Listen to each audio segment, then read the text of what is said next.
반갑습니다. 고득점 화학 단순의 끝내기 임단우입니다. 이번 시간에는 2020학년도 미트니트 16회 기출문제를 풀어보도록 하겠습니다. 미트니트 16회 기출문제는 이전과는 다소 변화가 좀 생긴 것을 느낄 수 있었을 거예요. 무슨 말이야 라고 하면 문제 전반적인 추론 형태의 문제라고 하는 것들이 크게 달라진 건 아니에요. 그런데 그간에는 잘 보지 못했던 자료 해석형 문제들이 줄을 이루고 있는 것들을 볼 수가 있고요. 그런 내용들이 그렇다고 전혀 배우지 않았다던가 이런 것들은 아니었을 거예요. 즉 지금까지 늘 출제가 되던 그래프들 혹은 그림들 그런 것에서 조금은 벗어나서 그와 관련돼 있는 하지만 시험 문제로는 등장하지 않았던 그런 나름의 미출제와 같은 그런 자료 해석형 문제들이 다수를 이루고 있는데 그런 문제들을 풀 때 여러분들이 알고 있었던 개념들을 잘 적용시킬 수 있었는지 그런 부분들을 다시 한번 점검하시면서 여러분들의 개념이 잘 잡혀 있는지 또 한번 확인해 보시고 그리고 문제를 풀기 위해서 개념을 내가 잘 적용시키고 있는지도 다시 한번 점검해 보시는 기회로 삼으면 좋을 것 같습니다. 자, 지금부터 저와 함께 1번 문제부터 하나씩 풀면서 여러분의 개념이 잘 잡혀 있는지 점검해 보도록 할게요. 지금 시작합니다.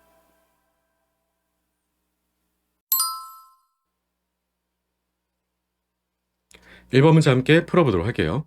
그림 가완하는 주양자 수가 2인 수원자 오비탈 두 가지에 대해 방사방향 파동 함수를 각각 나타낸 것이다 라고 주어져 있습니다.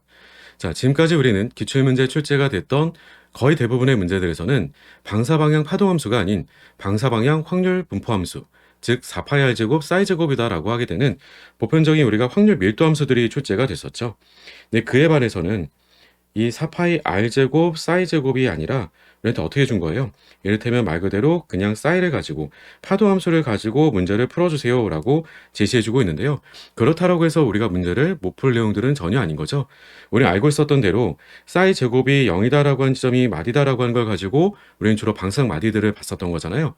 그런데 이걸 제곱을 하지 않게 되면 당연히 파도함수의 위상은 플러스와 마이너스를 왔다 갔다 번갈아 가면서 파동을 치게 될 거예요. 그런데 지금처럼 가를 보게 되면 그 특징이 어떤 걸 보여주고 있었니? 라고 하면 원점에서 즉 핵과 전자 간의 거리가 0이다 라고 하게 되는 원점에서 보게 되면 파도함수 위상이 바뀌게 되는 걸 볼 수가 있어요. 덕분에 우리는 바로 가라고 했던 오비탈이 어떤 게 되겠니? 라고 하면 핵 간 마디가 있는 즉 핵을 관통하는 각마디가 있게 되는 바로 2p 오비탈이다 라고 하는 것을 알 수가 있게 되겠고요. 왜냐하면 주양자수가 2인 오비탈이다 라고 하는 것을 힌트로 먼저 제시를 해줬던 거거든요. 자, 그러니까 나에서는 그럼 뻔하겠죠. 우리는 ES 아니면 EP밖에 없을 텐데 그럼 나는 EP 오비탈이 아닌 ES 오비탈이다라고 하는 게 과연 맞을 거냐? 맞는 거죠. 설령 우리가 가에 해당되는 그림을 주지 않고 나만 보여주더라도 파악할 수 있어야 되겠다라고 하는 건데요. 그 이유는 핵을 관통하는 마디는 없다라고 하는 걸 보여주고 있는 셈이죠. 핵으로 가까이 가면 갈수록 전자 발견될 확률이 높아지게 되는 거니까 이 해당되는 정보로부터 우리는 어떻게 읽어줄 수 있어야 되겠니라고 하면 이 해당되는 오비탈은 핵을 관통하는 마디가 없는 따라서 S 오비탈이 되겠고 N값이 2가 되는 오비탈이 되기 때문에 이 나라고 했던 오비탈은 ES 오비탈을 보여주고 있구나라고 하는 거고요. 다만 주의점은 우리한테 위에서도 언급을 했던 것처럼 수소에 대한 정보를 가지고 언급을 해주고 있기 때문에 ES나 EP나 에너지 주인 서로 똑같겠구나 라고 하는 거예요. 자, 이제는 우리는 선택지에 가서 문제를 보고 풀어보도록 할게요. 자, 1번에서는 가의 오비탈의 각 운동량 양자수는 1이다 라고 했는데 맞는 말이 되겠죠. 왜냐라고 하면 바로 EP 오비탈이었기 때문에 그런 거니까. 자, 2번에서는 그럼 나의 오비탈은 구형 오비탈이 되는 게 맞느냐? 그렇죠. ES 오비탈이었으니까 S 오비탈은 구형의 오비탈이 되겠고요. 3번에서는 나의 오비탈에서 방사방향 확률 분포 함수. 자, 이게 바로 우리가 보통 많이 문제에서 주어졌던 정보들에 대한 표현인 거잖아요. 이걸 우리 뭐라고 했던 거예요? 바로 4파이 r제곱 사이제곱 이렇게 얘기를 했던 거죠. 이 값이 0이 된다라고 하는 거. 이 값은 바로 r equal 0일 때가 그리고 r equal a일 때랑 서로 비교로 물어봤었어요. 그런데 나라고 했던 오비탈에서 이 해당되는 부분을 가지고 묻는다라고 했을 때 누가 누구랑 서로 비교했을 때 다를 거냐라고 하는 건데 이 값은요. r equal 0일 때라고 하게 되면 제로가 되겠죠. 왜냐면 r 값이 제로로 들어가게 되면 당연히 함수 값은 0이에요. 그럼 이때라고 한다면 우리는 바로 함수 값은 따라서 제로이다 라고 해주면 되겠지만 우리가 r equal a라고 얘기를 했을 때는 0보다는 클 수밖에 없겠죠. 그쵸? 따라서 우리가 바로 0보다는 큰 값을 갖겠다 함수가 함수 값이 우리가 0보다 크다. 그런데 r equal 0일 때가 a일 때보다도 크다라고 했으니까 이 말은 말이 안 맞는 거잖아요. 그래서 3번은 틀렸다라고 해주면 되고 4번에서는 에너지 준위를 서로 비교했는데 당연히 ES와 EP라고 하는 즉 수소였기 때문에 그런 거잖아요. 에너지 준위 서로 같다라고 얘기를 해줬어야 되는 거죠. 5번에서는 전체 마디 개수라고 했는데 이것도 마찬가지가 되겠죠. 이 경우는 왜냐라고 하게 되면 바로 n값이 서로 동일하기 때문에 그렇더라. n값이 꼭 2라고 하는 게 아니라 3이더라도 상관은 없겠죠. n값이 같으면 전체 마디 개수는 같더라. 따라서 1번의 답은 3번이라고 풀어주시면 되죠. 자, 1번 문제부터 조금 당황할 수도 있었을 텐데요. 만약에 당황해가지고 문제를 잘 못 푸셨던 분들이라면 다음과 같이 우리가 항상 출제가 됐던 방사방향 확률 분포함수만 나오는 게 아니라 그의 모체가 되는 우리가 바로 사이를 가지고도, 즉 파도함수를 가지고도 출제가 될 수 있구나라고 하는 것. 그래서 핵관통 마디가 있게 되는, 즉 L값이 1이나 2가 돼주는 P오비탈이나 D오비탈 같은 경우는 원점에서 파도함수 유상이 바뀐다라고 하는 것. 그 한 가지만 제대로 기억하고 계신다면 문제를 푸는데 어려움은 없을 것 같습니다. 1번의 답은 3번이었고요. 우리 이어서 2번 문제 풀어보도록 할게요.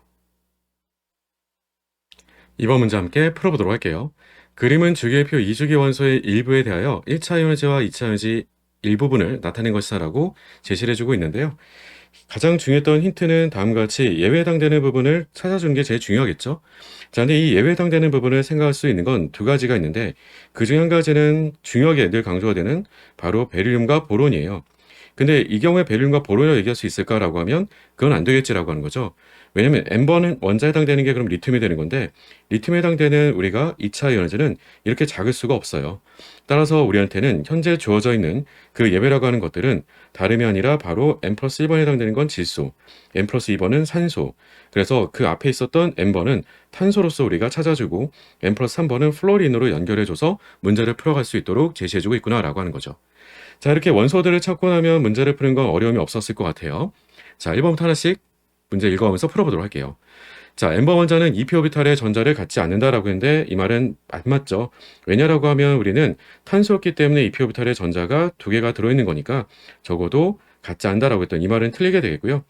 2번에서는 원자과 전자에 대한 유액전하를 가지고 비교로 물어봤는데 원자과 전자에 대한 유액전하다라고 하게 되면 저도 같은 주기에서 비교로 물어봤을 때는 어때요? 원자 번호가 증가할수록 무조건 증가해요. 그래서 n-1번 원자가 누가 됐든지 n번 원자가, 즉 원자 번호가 증가했다면 더 크더라. 그러니까 작다라고 했던 말은 맞는 말이죠. 따라서 답은 2번. 3번에서는 원자 반지름은 n 플러스 1번과 n 플러스 2번 서로 비교했는데 이 경우도 마찬가지죠. 우리한테는 원자 반지름에 해당되는 부분도 예외가 없어요. 따라서 원자 반지름은 원자 번호가 증가하면 증가할수록 유액전화가 증가하기 때문에 따라서 우리가 반지름은 작아지는 게 되겠죠. 따라서 3번도 틀렸고요. 4번에서는 전기음 송도를 가지고 비교로 물어봤는데 그 전기음 송도에 대한 비교가 n 플러스 3번이 되는 플로린 원자하고 비교로 물어본 해당되는 원자가 n 플러스 5번이에요. n 플러스 4번이었다면 당연히 네온이 되겠고 그 다음이 되는 거니까 바로 소듐이 되겠죠. 소듐과는 비교가 안 돼요. 어차피 누가 오든지 상관은 없지만 적어도 우리가 원소가 누군지는 명확하게 따지고 문제를 풀 수 있어야 되겠고요. 따라서 4번도 틀렸고 5번에서는 1차 이온화제를 서로 비교로 물어봤는데 이번에는 n 플러스 4번과 비교로 물어봤었고 그 1차 이온화제를 비교하는 데 있어서 n 플러스 4번이라면 그건 곧 바로 네온이 되겠죠. 네온과 소듐을 가지고 비교했다. 마치 네온은 이온화제가 없는 것처럼 오해하는 학생들도 있어요. 왜 그러냐라고 했더니 시험 문제도 안 나온다고 하니까. 근데 교과서를 잘 보시면 아시겠지만 기본적으로는 반응성이 떨어져서 그런 것뿐인 거지 전자를 제거하는 데 필요한 에너지 자체는 오비탈의 에너지 준위를 가지고 따져주는 것이므로 당연히 네온은 그만큼 전자를 떼기가 어려워요. 따라서 이온 에너지는 소듐보다는 당연히 크다라고 해줘야 되는 거니까 보다 작다라고 했으므로 틀렸다. 따라서 답은 2번이라고 풀으시면 되겠네요. 간단하죠? 이어서 3번 문제 풀어보도록 할게요. 3번 문제 함께 풀어보도록 할게요. 다음은 탄소, 산소, 황을 중심 원자로 하는 세 가지 분자이다. 자, 그러면 이렇게 SO2, 오존, 그리고 SO2라고 하는 게 주어져 있으니까요. 늘 그렇듯이 우리는 입체수부터 먼저 판단을 해주고 시작을 해주면 되겠죠. 입체수를 판단해주게 되면 CO2는 어때요? 주변에 산소가 두 개가 있었으니까 본능표는 일단 두 개고요. 그리고 나면 남은 전자가 없어요. 탄소 주변에는. 따라서 우리가 바로 2 플러스 제로의 선형 구조가 돼주겠고요. 자, 그리고 O3라고 했을 때는 어때요? 주변에 산소가 두 개가 있으니까 본능표는 두 개가 되겠고 남은 전자 한 쌍이 우리가 론표가 돼주겠죠. 자, 마찬가지로 SO2는 중심 원자와 동일한 16쪽이 되기 때문에 똑같아요. 입체 수합은 우리가 2 플러스 1에 해당되는 똑같은 구분형 구조가 되겠다. 나름의 차이가 있다라고 한다면 이런 부분엔 차이가 있겠죠. 산소 원자를 중심으로 해서 우리가 양쪽으로는 동일하게 이중결합은 아닐 거예요. 왜냐면 O3인 경우에는 옥텟을 만족시켜줘야 되는 이주기 원소가 중심 원자로 있기 때문에 다음 같은 중심 원자에서의 바로 전자쌍들을 볼 수가 있게 되겠고요. 그에 반해서 SO2라고 한다면 중심 원자 황을 기준으로 뒀을 때 우리가 산소하고는 우리가 이중결합으로 하나는 결합이 되는 것을 당연히 예상을 하겠고, 또 하나도 그런데 문제는 바로 옥텟이 문제가 되는 게 아니기 때문에 이중결합으로 산소가 결합이 되겠지라고 하는 거죠.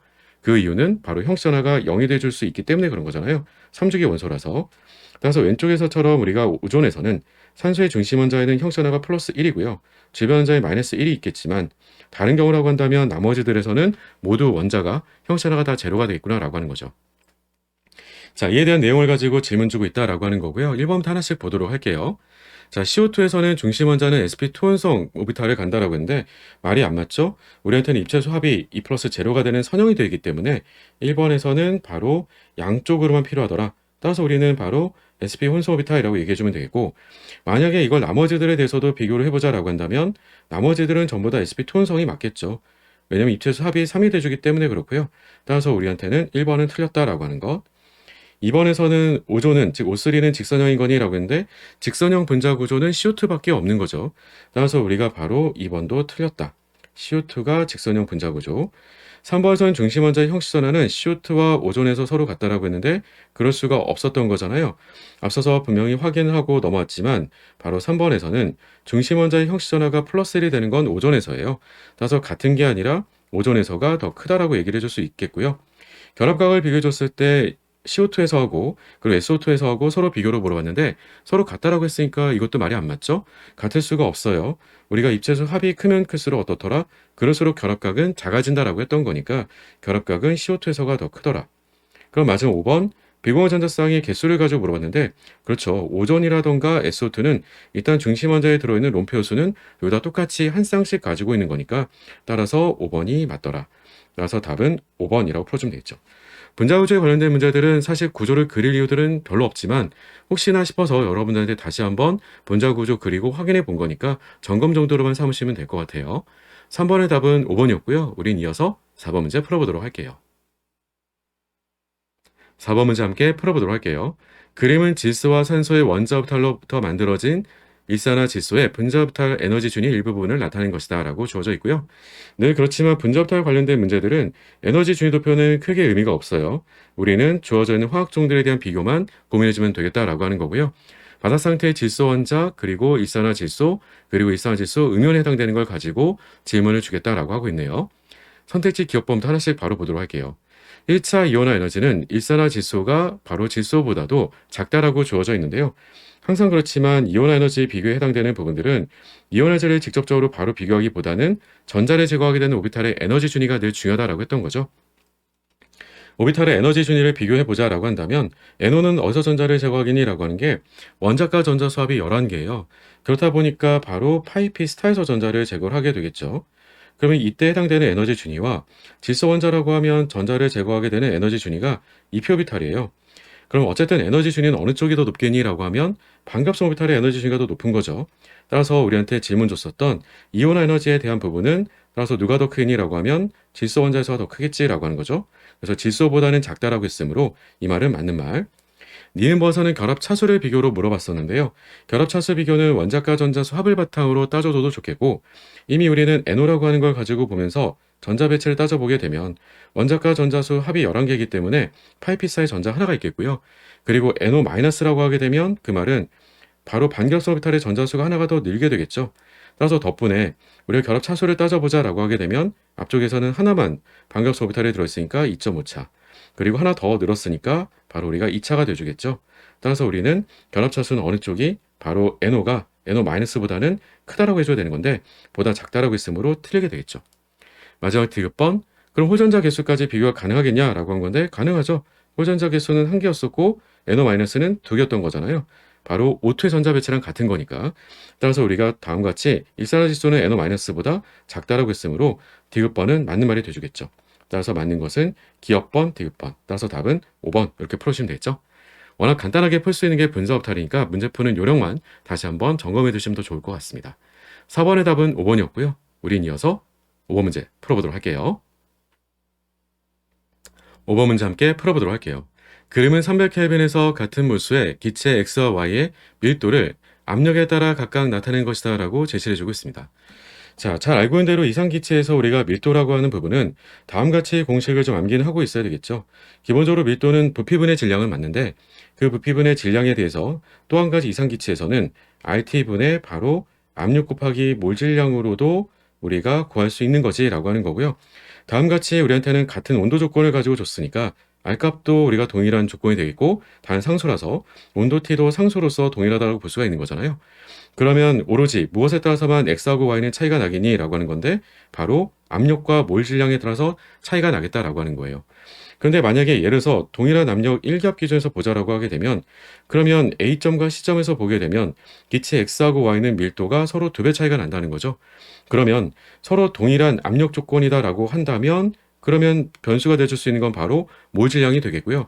아, 몰 질량에 대한 부분을 우리한테 찾으라고 보여주고 있는 거구나라고 하는 게 되겠죠. 따라서 우리가 몰 질량을 비교로 따져보자라고 한다면 몰 질량은 어떻게 써요? 몰 질량은 X 대 Y가 몇 대 몇이 되는 거야라고 하면 서로 2 대 1이 되겠지라고 하는 거고요. 이 2 대 1에 대한 부분도 마찬가지지만 그러면 우리한테는 같은 몰수로 주어져 있다라고 했으므로 몰수하고 몰 질량에 대한 곱은 곧 바로 질량과 같은 거잖아요. 따라서 질량에 대한 것도 우리한테는 마찬가지로 바로 X 대 Y가 2 대 1이 되겠다. 그죠?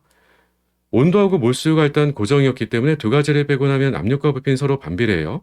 뭐 물론 압력이 우리가 똑같이 지금 1기압인 조건이다라고 했다면 B라고 했었을 때 점과는 비교가 서로 가능하긴 하겠죠. 그렇죠? 자, 그리고 나면 나머지들은 뭐 크게 의미는 없을 것 같아요. A, B, C 점 상태를 가지고 서로 비교로 물어보는 거니까 나머지들은 선택지 보고 문제를 풀어가도록 할게요. 자, 보게 되면 기체 Y의 부피는 B점과 C점에 대해서 서로 비교를 물어봤어요. 뭐 당연한 얘기가 되겠죠. 우리한테는 서로 어떤 조건이었니라고 하면 온도도 동일하고요. 그리고 몰수도 동일한 거고요. 그러니 차이가 나는 건 바로 압력과 부피 이 두 가지 변수만 변화가 생길 수 있으므로 우리는 그럼 압력을 가지고 보니까 어땠어요?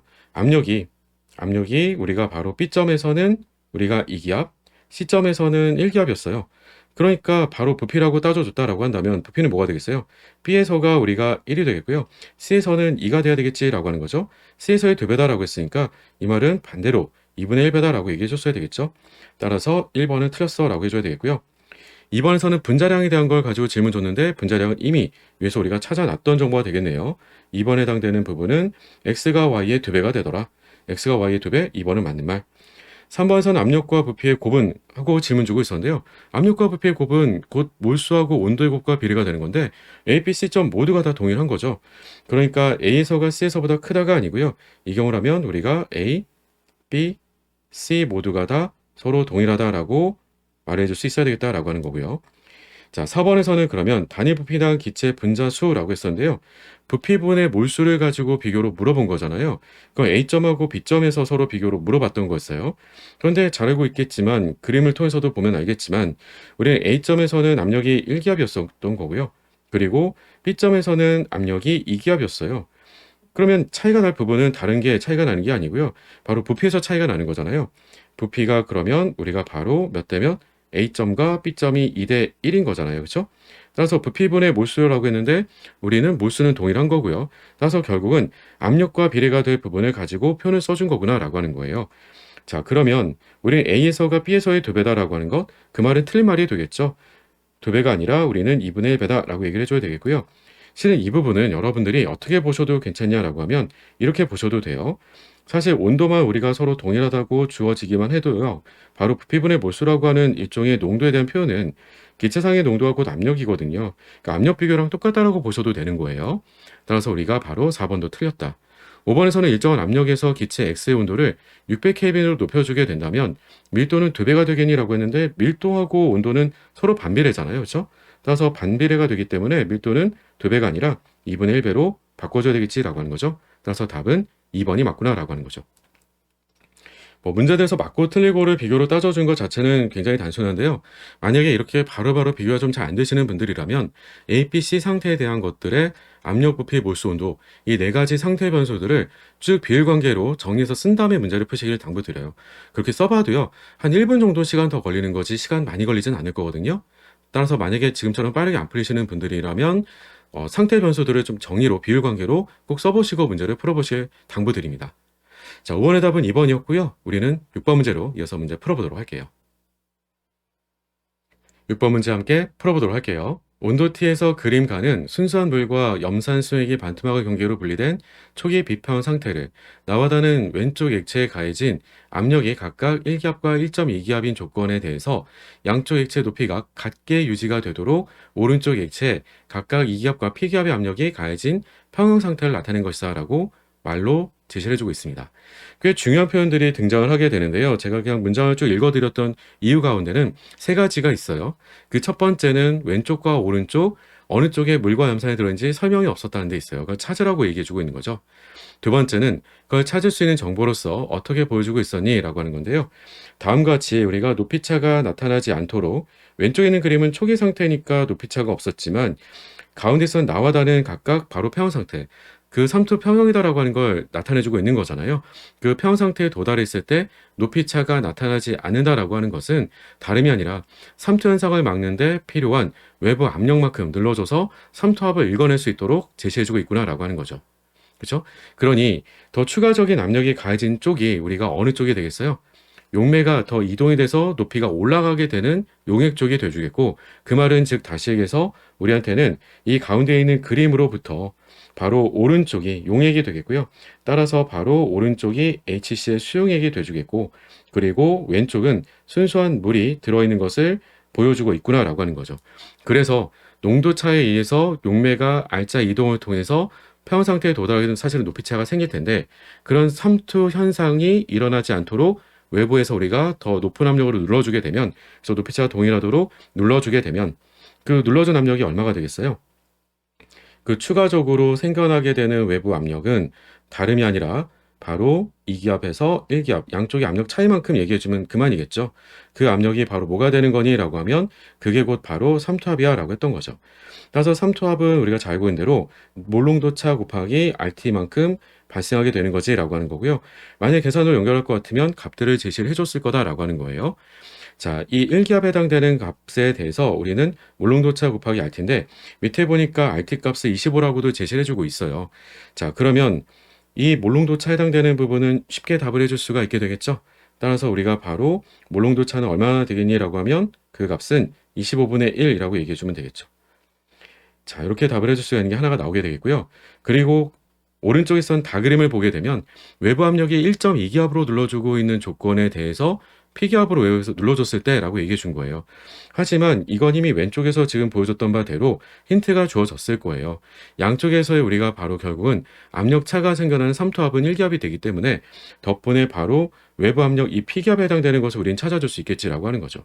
따라서 그 P기압에서 바로 얼마만큼 빼준 것이 1.2기압만큼을 빼주게 된 것이 그 값이 바로 뭐가 되겠니라고 하면 그 값이 곧 바로 삼투압과 같아야 되므로 우리한테는 그러면 바로 삼투압이 1기압인 거니까 해당되는 P기압은 2.2기압이 되겠구나라고 하는 것을 읽어줄 수 있겠다라고 하는 거죠. 오케이? 자, 이에 대한 내용들을 바탕으로 질문을 가서 확인해 보도록 할게요. 자, 이 용액은 이상 용액이고요. 밀도는 다 같다라고 줬고 압력에 따라 액체의 부피 변화는 없다라고 하는 단서 조건들을 보여주고 있지만 그런 부분들은 아예 걱정 안 하셔도 돼요.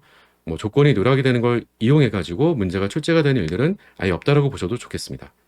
자, 선택지 기업번부터 하나씩 보도록 할게요. 기업번에서는 바로 가에서 왼쪽 액체가 순수한 물이다라고 하는 거 제대로 찾아봤니? 라고 했던 거니까 기업번은 맞는 말이었죠. 니은번에서는 나에서 염산 수액의 농도가 0.04 몰농도가 맞는 거냐? 위아래 그대로 우리가 100배를 해주게 된다면 그러면 마치 맞는 것처럼 보여지는데요. 주의점이 좀 있다라고 하는 거잖아요.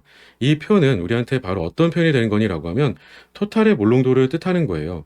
이게 왜 중요할까라고 하게 되면 바로 HCl이라고 하게 되는 강산은 반토프인자가 2가 되는 100% 해리가 가능한 바로 강전해질에 해당이 되죠. 약전해질은 아니에요. 100% 해리가 가능해요.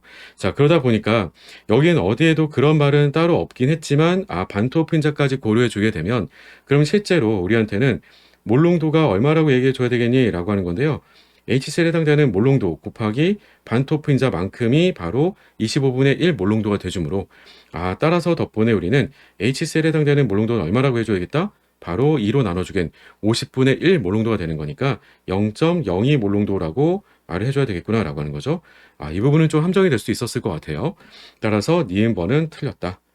마지막 디귿번 그러면 외부 압력 그 P기압은 2.4기압이 되는 거냐? 이 말은 틀린 거죠. 따라서 우리가 답은 1번 기업번이 맞다라고 풀어줄 필요가 있겠죠. 자, 좀 까다로운 문제가 되기도 했었고요. 꼼꼼하게 문제를 또 봤어야 되는 내용이 되기도 하겠네요. 그쵸? 6번의 답은 1번이었고요. 우린 이어서 7번 문제 풀어보도록 할게요.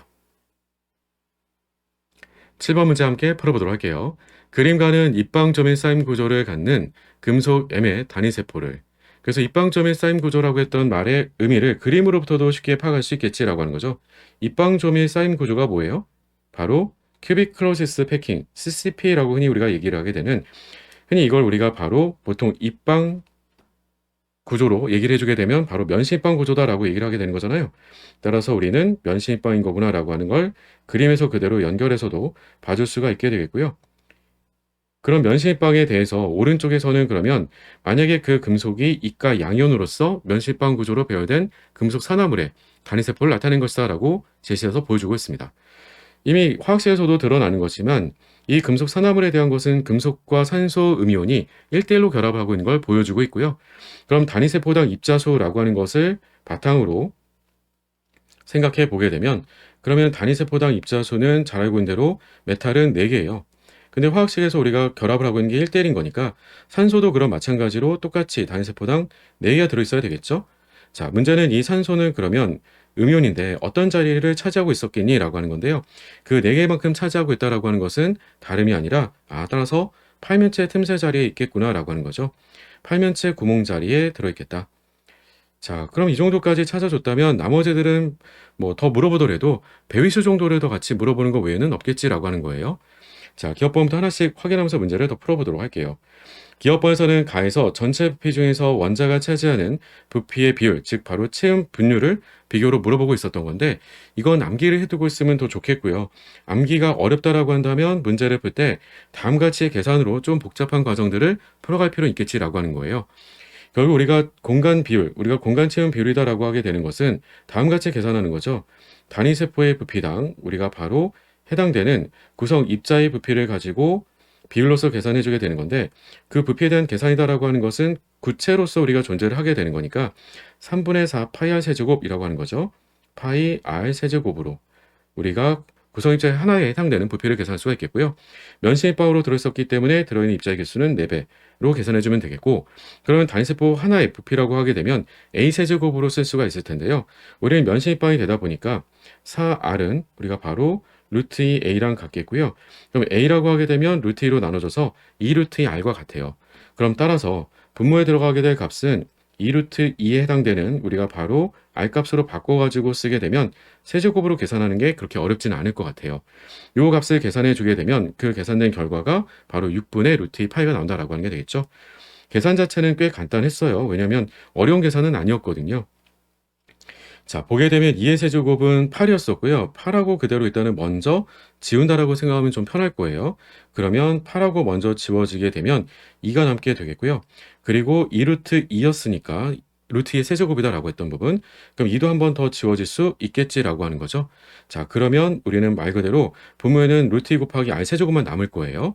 자, 그런데 이 r 세제곱도 우리가 같이 또 지워도 되겠죠. 그럼 분모는 루트 2만 남게 돼요. 그럼 루트 2 곱하기 3분의 파이가 돼주겠죠. 자, 그런데 그 루트 2 곱하기 3분의 파이다라고 하는 거, 그럼 이제 나오게 된 거잖아요. 왜냐면 3 곱하기 루트 2분의 파이가 되는 건데, 그럼 위아래다가 우리가 그러면 바로 루트 2배만큼 해주게 되면, 그러면 분모는 6으로 바꿔주면 그만이겠죠. 따라서 기억번은 맞는 말. 니은번에서는 나의 O2-의 틈새에 형성된 모든 팔면체 구멍에 메탈이과 양이온이 채워진 구조이다라고 얘기를 했는데요. 이 부분은 제가 전에 다른 회차에서도 한번 강조를 드린 적이 있지만, 이렇게 봐주신 게 더 좋아요. 금속과 우리가 바로 산소가 결합하고 있었던 것은 금속 산화물로서 화학식을 보게 되면 둘은 1대1로 결합을 하고 있어요. 이 말은 뭐냐면 서로가 서로에 대해서 바로 결정 구조도 동일하고요. 그래서 기본적인 결정 구조도 서로 같고요. 그리고 틈새 자리도 서로 아예 동일한 틈새 자리에 들어있게 돼요. 그러니까 이건 여러분들이 굳이 따져서 일일이 확인할 필요가 없는 거지라고 하는 거죠. 따라서 우리가 니은번은 맞는 말. 가에서는 메탈의 배위수는 나에서의 O2-의 배위수와 같은 거냐라고 얘기해주고 있는데요. 이 말도 당연히 같은 말이 되겠죠. 왜냐하면 가에서 메탈의 배위수라고 하게 되면 메탈을 메탈끼리 둘러싸고 있는 입자의 개수를 얘기해주고 있는 거고요. 나에서도 그런 같은 방식으로 질문 주고 있는 거예요. 오해하시면 안 되는 게, 나에서의 O2-의 배수라고 하다 보니까 그러면 금속 양이온이 둘러싸고 있는 개수 이걸 보자는 게 아니에요. O2-를 둘러싸고 있는 O2-의 개수를 가지고 비교를 하자라고 하는 거고요. 그 질문은 다름이 아니라 왼쪽의 가에서는 우리가 면실방 별 구조를 가지고 있고 그리고 오른쪽의 나에서는 분명히 그 구조상 우리는 바로 팔면체 틈새 자리에 들어있는 건데 그러면 그 구조가 어떤 별 구조를 가지고 있느냐 이 질문을 주고 있는 거랑 같은 질문이에요. 그래서 팔면체 구멍을 채우고 있었던 O2-는 면실방 구조랑 동일하기 때문에 우리가 베이 순서로 같을 수밖에 없겠다라고 하는 거죠. 따라서 답은 기억, 니은, 디귿이 모두 맞는 거니까 답은 7번이라고 보시면 되겠죠. 그러니까 막상 기업번 정도가 계산인 거고요. 니은번과 디귿번은 우리가 이미 알고 있는 개념들을 가지고 표현만 좀 바꿔서 질문 주고 있었던 거구나라고 하는 거예요. 그런 부분에 오해만 없으면 여러분이 쉽게 문제를 풀 수 있었을 거다라고 하는 거죠. 자, 7번의 답은 7번이었었고요. 우리는 이어서 8번 문제 풀어가 보도록 할게요. 8번 문제 함께 풀어보도록 할게요. 298켈빈에서 그림은 황해 동소체 연소와 관련된 과정과 각 과정의 표준 발효 엔탈피를 나타내주고 있고 표는 황해 동소체 표준 생성 엔탈피를 보여주고 있어요. 표준 생성 엔탈피가 주어져 있었기 때문에 그 정보들을 이용해 준다면 각각의 과정에서의 반응 엔탈피들을 어느 정도는 좀 계산이 가능해지겠죠. 자, 바로바로 쓰면서 한번 좀 문제를 풀어보도록 할게요. 황기체 원자에 해당되는 표준 생성 엔탈피가 280이에요. 그러면 위에다 써보게 되면 280이고 개수가 8이니까 일단 8배를 먼저 써놓도록 할게요. 그리고 S2에 해당되는 건 표준 생성 엔탈피가 130이고요. 개수가 4로 주어져 있었으니까 4배도 일단 먼저 고려해 놓도록 할게요. 자, 그럼 델타 H 1이다라고 하게 되면 뭐가 돼요? 그러면 생성물의 표준 생성 엔탈피 총합에서 반응물인 바로 280짜리 8개를 빼주기만 하면 되겠죠. 그러면 델타 H 1은 얼마 정도로 계산되겠니? 라고 하는 거냐면 그러면 마이너스 1720kJ 정도로 계산이 될 거예요. 같은 방식으로 델타 H 2도 구할 수가 있겠죠. 그러면 왜냐면 어차피 반응물에 해당되는 거 이제 4배의 바로 130 이미 주어져 있는 셈이니까. 자, 그럼 S8이다라고 했던 건 얼마예요? 100으로 주어져 있었던 거죠. 표준 생성 엔탈피가 이 경우는 100이었어요. 그런데 델타 H 2라고 하면 반응물이 4개 S2가 되겠고 생성물이 S8이 되기 때문에 100에서 그러면 빼주면 되겠죠. 100에서 얼마를 빼주면 되겠니라고 하면 4배가 된 거니까 마이너스 520을 빼주면 될 거예요. 그러니까 520을 100에서 빼주게 된 거니까 마이너스 420이 되겠죠. 그러니까 델타 H 2라고 한다면 이 값은 마이너스 420. 다 구해주려고 하는 이유는요. 이렇게 구해주게 되면 델타 H 4 같은 경우는 햇세 법칙으로 바로 값을 구해줄 수 있겠구나라고 하는 거예요. 즉 S8로부터 시작을 해서 우리가 결과적으로는 연소의 결과물로서 우리가 8개 SO2가 되는 반응에 해당되는 반응 엔탈피가 델타 H 4인데 그건 위로 돌아가서 가는 것도 말해줄 수 있겠지라고 하는 거고요. 그러면 다음같이 쓸 수 있겠네요. 델타 H 4라고 하는 것은 햇세 법칙을 이용한다면 마이너스에 마이너스가 되니까 플러스 420 위로 돌아가게 되는 거니까요. 마이너스 2920 그럼 얼마예요? 마이너스 2500이 돼주겠죠. 따라서 우리가 바로 이 값은 마이너스 2500kJ. 자, 빈자리로 주어져 있던 값들은 일단 먼저 간단히 계산이 가능했는데요. 이렇게 하다 보면 우리가 SO2에 해당되는 표준 생성 엔탈피만 문제에서 따로 주어지진 않았던 셈이에요. 그럼 이것도 구할 수 있을까 싶은데요. 구할 수 있을 것 같거든요. 왜냐하면 위에 주어져 있었던 이 마이너스 2920은 우리한테 표준 생성 엔탈피를 구할 수 있는 힌트가 되기도 할 테니까요. SO2에 해당되는 우리가 표준 생성 엔탈피를 X라고 한번 해보도록 할게요. 그러면 그 값을 이용해서 우리가 델타 H 3에 해당되는 값을 연결 써보자라고 한다면 다음 같은 연소열에 해당되는 값은 우리가 생성물인 바로 8배 X에서 반응물인 누굴 빼주면 되겠니? 라고 하는 것은 이미 계산을 써놓은 거잖아요. 4 곱하기 바로 130이에요. 그럼 따라서 우리가 바로 마이너스 520을 계산해준 결과가 마이너스 2920이에요. 그러면 마이너스 520을 넘겨준 거니까 플러스 520이 되겠고 플러스 520이 돼주면 마이너스 2400이 되겠죠. 8x가 마이너스 2400이 돼주기 때문에 x값은 얼마나 되겠니? 라고 하면 x값은 마이너스 300이 되겠죠. 그렇죠? 따라서 우리가 바로 나머지 하나 알려주지 않았던 SO2에 해당되는 표준 생성 엔탈피까지도 같이 찾아줄 수가 있겠다라고 하는 거죠. 자, 이에 대한 내용들 가지고 어떤 질문들을 주고 있는지 바로 확인해 보도록 할게요. 자, 위아래 좀 왔다 갔다 해야겠네요. 문제가 길어서. 기업 번선은 S2 기체상에 결합 에너지를 가지고 물어보고 있었는데 S2 기체상이 어디 있었니? 라고 하면 네, 중간에 있었던 거네요. 그렇죠? 자, 보니까 우리한테는 다음같이 S2 기체상이 주어져 있는데 생성된 건 있어도 이걸 쪼개준 건 없었나? 라고 해서 보니까 그렇지 않죠. 이걸 쪼개주게 되면 역반응으로서 우린 쪼개줘서 어디로 가면 될 거야? 라고 하면 역반응이 진행돼줘서 다음과 같이 8개의 바로 황원자 기체 상태로 만들어줄 때를 확인해 주면 되겠고요. 그 말은 결합을 끈 대필호 에너지에다가 앞에 개수가 있으므로 레벨해 준 결과라고 읽어주면 되겠죠. 따라서 우리한테는 델타 H 1이라고 주어져 있던 이 해당되는 값이 어떤 것을 의미를 하겠니라고 하면 역반응으로 제시해 준 셈이니까 결합 엔탈피에. 따라서 우리가 결합 엔탈피에 우리가 바로 4배가 되는 것으로 제시가 되어 있는 게 그게 곧 바로 우리한테는 델타 H 1이라고 얘기해 줄 수 있겠구나. 따라서 우리는 그러면 마이너스 1720과 같은 거니까 마이너스 없애주고 4로 약분만 해주면 되므로 기업번은 430은 맞다라고 읽어주면 되겠죠. 따라서 기업번은 간단하게 풀 수가 있었던 내용이고요. 니은번에 해당되는 건 델타 H4는 마이너스 2500, 이건 구해준 거죠. 마지막 디귿번 SO2에 해당되는 표준 생성 엔탈피, 이것도 구해줬던 내용이네요. 그죠? 따라서 디귿번도 모두 다 맞는 말. 따라서 기억, 니은, 디귿이 모두 다 맞는 거니까 답은 7번이라고 풀어주면 되네요. 사실 좀 뻔하다는 얘기예요. 빈칸 줬으면 빈칸을 구하도록 당연히 물어볼 것 같고요. 그리고 나머지들은 다 표준 생성 엔탈피를 줬는데 하나만 알려주지 않았으니까 그것도 구해줄 필요가 있겠지라고 하고 문제를 풀어보니까 간단하게 답을 구할 수가 있었네요. 8번의 답은 7번이었었고요. 우린 이어서 9번 문제 풀어보도록 할게요. 9번 문제 함께 풀어보도록 할게요. 다음은 일산화탄소 기체 연소 반응식을 그리고 표는 300켈빈에서 그 일산화탄소 기체와 이산화탄소 기체의 표준 생성 엔탈피와 표준 생성 잔여제를 각각 나타낸 것이다 라고 제시를 해주고 있습니다. 이와 유사한 형태는 한 번 정도 출제가 된 적이 있기도 한데요. 어쨌든 우리한테는 위에 반응에 해당되는 반응 엔탈피를 먼저 쉽게 구해줄 수가 있게 되겠죠. 마찬가지로 이 반응에 대한 델타 지너트라고 하는 표준 반응 잔여제도 구해줄 수가 있게 되겠고요. 자, 어차피 우리는 반응물과 생성물이 주어져 있었으므로 생성물이 돼주는 CO2에서 반응물이 돼주는 일산화탄소에 대한 것만 빼준다라고 한다면 그러면 간단하게 값을 구해줄 수가 있을 거예요. 따라서 이 반응에 해당되는 델타 H노트다라고 한다면 얼마예요? 마이너스 390에서 마이너스의 마이너스, 즉 플러스 110이 돼주므로 마이너스 280kJ이 돼주겠고요. 산소는 따로 제시할 필요가 없잖아요. 원소라서 0이 되겠고요.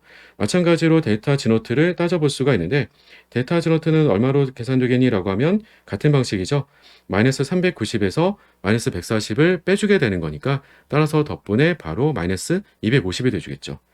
자, 마이너스 250이 돼주겠고 그러면 이 값은 우리가 어떻게도 따져볼 수 있겠니? 라고 하는 게 300켈빈이라고 하는 온도 조건도 다 제시를 해주고 있었으니까 마이너스 280켈빈이라고 마이너스 280kJ이라고 했던 델타 H 빼기 온도가 300켈빈이라고 제시가 되어 있었으니까 온도 T 곱하기 델타 S 노트로도 연결이 돼줄 수가 있겠고요. 그럼 자연스럽게 델타 S 노트도 계산이 가능해지겠죠. 자, 넘겨주면 플러스 30이 되겠고요. 플러스 30을 마이너스 300으로 나눠준 거잖아요. 그럼 마이너스 0.1. 따라서 우리한테는 그러면 델타 S노트는 얼마라고 얘기할래? 라고 했을 때 마이너스 0.1 킬로줄 퍼 몰 켈빈이라고 얘기해도 되겠고요. 아니면 100줄이라고 얘기해도 되겠고요. 어쨌든 우리가 바로 값을 쉽게 계산할 수 있겠구나 라고 하는 거고요. 당연히 감소겠죠. 왜냐하면 입자수가 감소되는 정반응이 진행되는 것이기 때문에 우리는 엔트로피 변화값도 분명히 음수가 나올 거다라고 하는 거죠. 자, 이에 대한 내용으로 어떤 내용들을 가지고 질문 주고 있는지 가서 확인해 보자라고 하는 겁니다. 앞서도 언급을 드린 것처럼 정반응 입자수가 감소가 되는 반응이었는데요. 그런 내용들 가지고 주로 질문 주는 표현 가운데 하나가 기업번이죠. 바로 델타 H노트를 우리는 어떻게들 쓸 수 있었니? 라고 하면 내부 에너지 변화하고 비교로 연결할 수가 있는 거잖아요. 바로 델타 NG RT로 우리가 쓸 수가 있는 건데 앞서도 언급을 했던 거지만 입자수가 감소가 되는 반응 빼줘야지 같다가 되는 거예요. 그러면 그냥 비교했다라고 하면 당연히 내부 에너지 변화가 더 크겠지만 지금같이 우리한테 절대값 씌워서 비교한 건 아니군요. 그럼 그냥 비교해주면 되겠죠. 따라서 누가 더 크니라고 하면 당연히 빼줘야지 같은 거니까 내부 에너지 변화가 바로 반응 엔탈피보다는 크다라고 해줘야 되겠죠. 보다 작다라고 했으므로 틀린 게 되겠죠. 따라서 기업번은 틀렸고요. 니은번서는 표준 반응 잔여제는 마이너스 250kJ 이미 구해줬고 반응 엔트로피도 이미 구해준 거죠. 니은번, 디귿번은 모두가 다 맞더라. 따라서 답은 몇 번? 따라서 답은 6번. 에이, 너무 쉬웠네요. 그렇죠? 자, 적어도 그런데 이 반응은 델타 H가 음수값이고 반응의 화살표가 양방 화살표가 있었던 거니까 이 반응에 대한 평형상수는 주어진 온도에서 1보다 크다. 이 정도도 얘기할 수 있어야 될 것 같아요. 자, 우린 이어서 10번 문제 풀어보도록 할게요. 10번 문제 함께 풀어보도록 할게요. 다음은 25도씨 수용에서 수화된 이온 그리고 다음 같은 해리 평형 방식과 평형상수를 각각 나타내주고 있다라고 제시해주고 있습니다.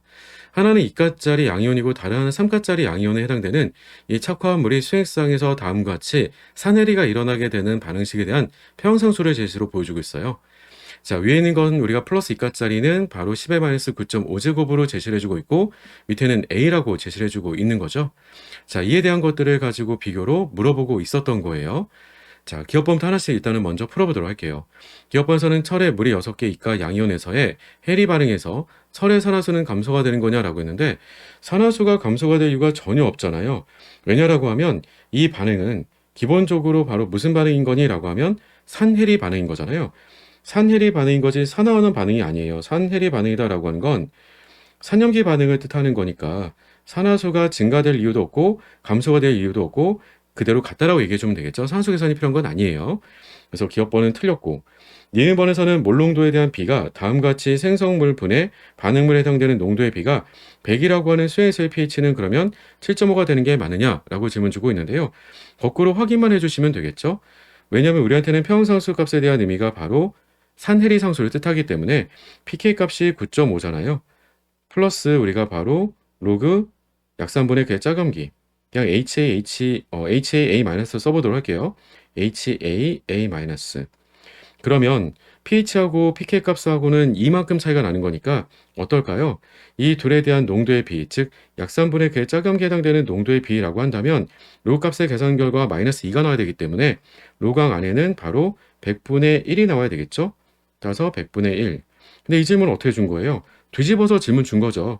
따라서 우리한테는 HA를 A-로 나눠준 결과가 비율이 100이 되는 게 맞느냐? 당연히 맞는 말이 되겠죠? 니은번은 맞더라.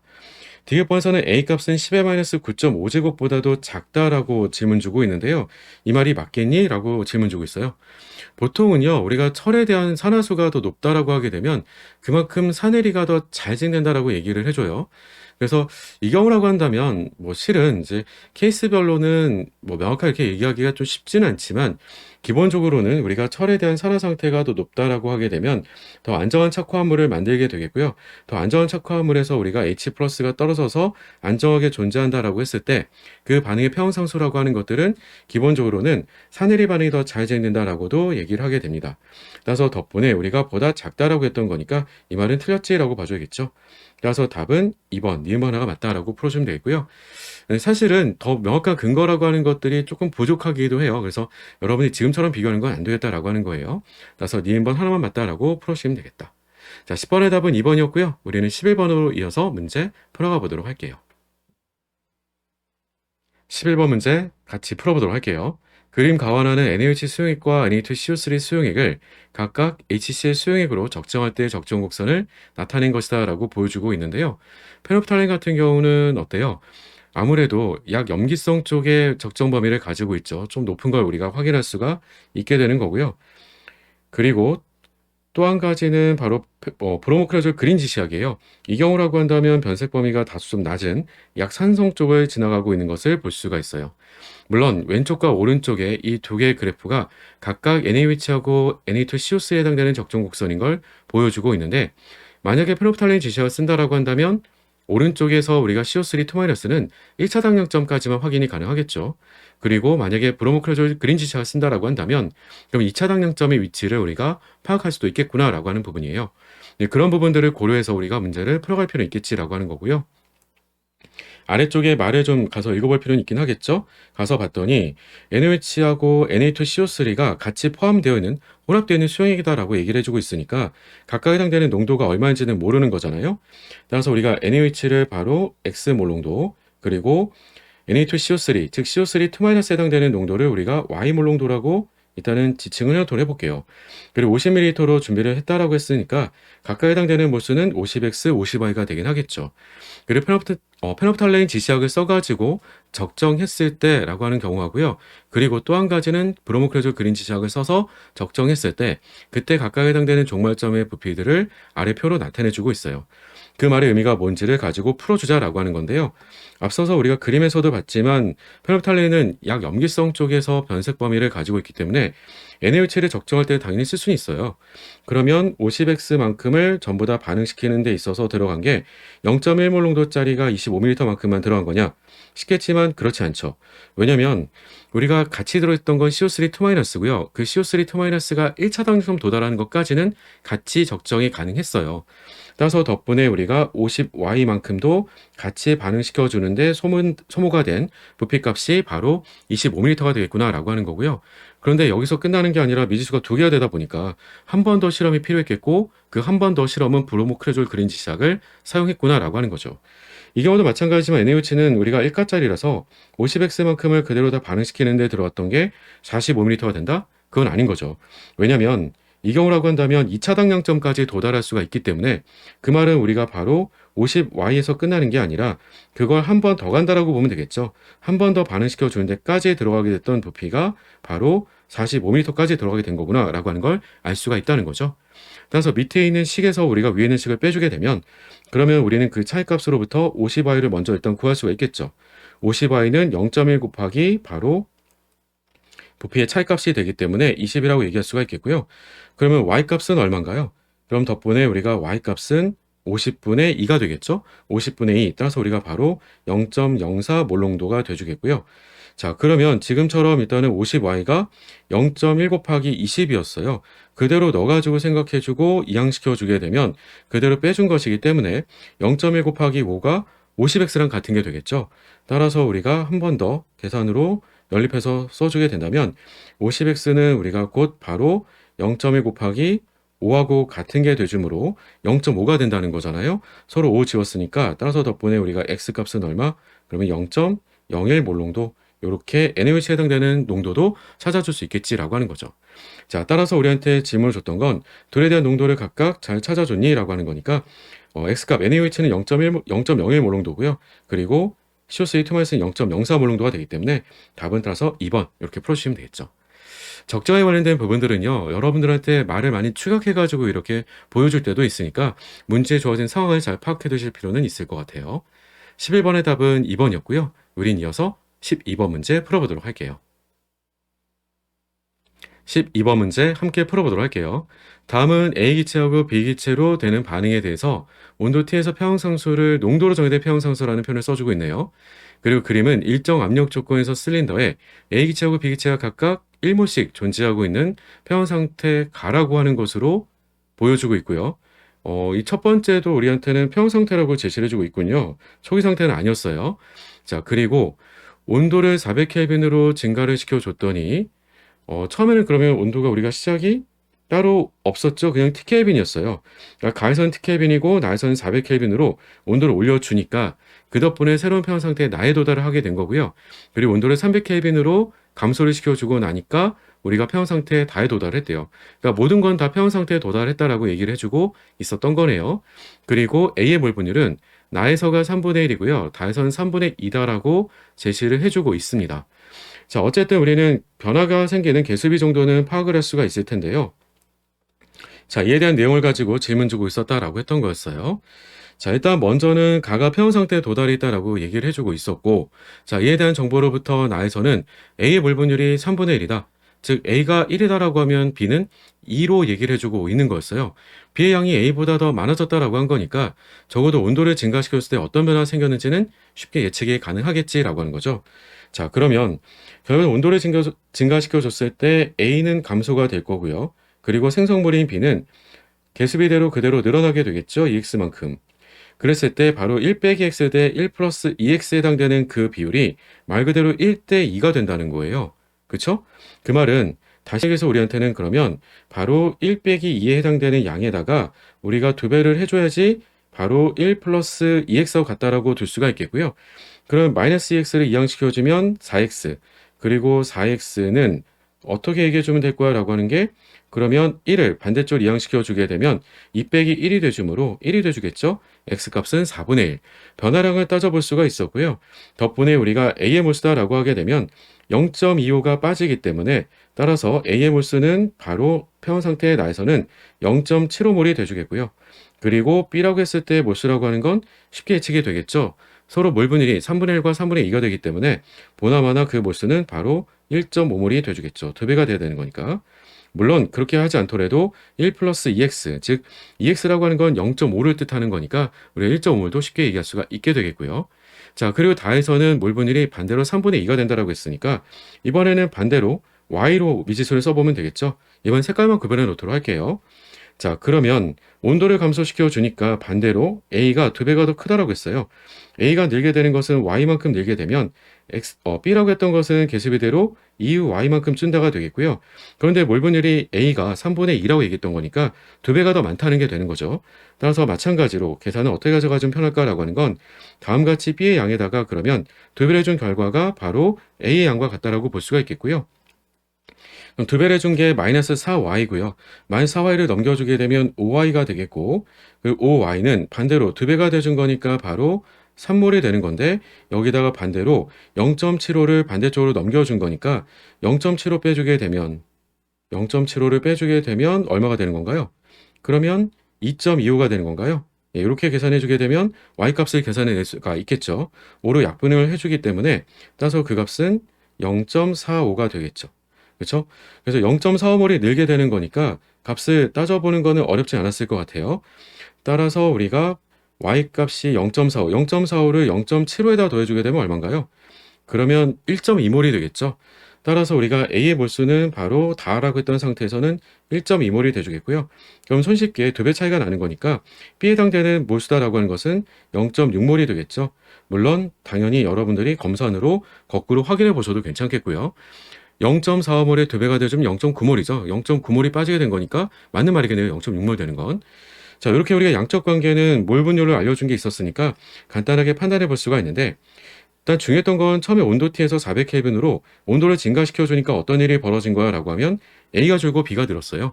일단 그 과정으로부터는 확실하게 얘기할 수가 있는 건 한 가지는 바로 온도를 증가시켜 줬더니 정반이 진행되더라. 자, 온도를 증가시켜 줬을 때 정반이 진행된다라고 했던 것은 이 말이 무슨 말이 될까요? 그렇죠. 정반 요소하게 진행됐다라고 하는 건 이 정반에 해당되는 반응 엔탈피가 0보다 큰 바로 흡열반인 거구나라고 하는 것을 뜻하게 되겠고요. 그러니 온도를 감소시켜 주게 되면 역반이 진행되어서 다음과 같이 새로운 평형 상태에 도달을 하겠구나라고 하는 거죠. 다만 부피값이 처음에 얼마로 주어졌다던가 이런 게 없었기 때문에 명확하게 얘기하기란 좀 어려울 것 같기는 해요. 자, 어떤 정보들을 추가로 물어볼지 문제로 가서 확인해 보도록 할게요. 자, 기업번에서는 정반응은 발열반이 되는 게 맞느냐라고 얘기해 주고 있었는데 발열반은 틀린 거죠. 우리가 흡열반응이었으니까 기업번은 틀렸다. 니은번에서는 기체 전체의 몰수는 나하고 다에 대해서 비교로 물어봤어요.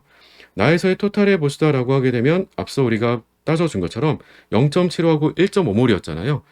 그러면 더해주게 되면 2.25몰이 돼주겠고요. 나하고 다하고의 서로 비율로 물어봤죠.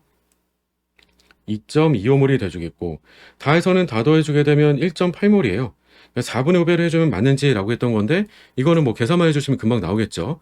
그래서 니은번은 맞는 말이 되겠죠. 관건은 디귿번이 될 것 같아요. 우리한테 다음같이 바로 평형상수에 대한 비율을 가지고 물어보고 있었거든요.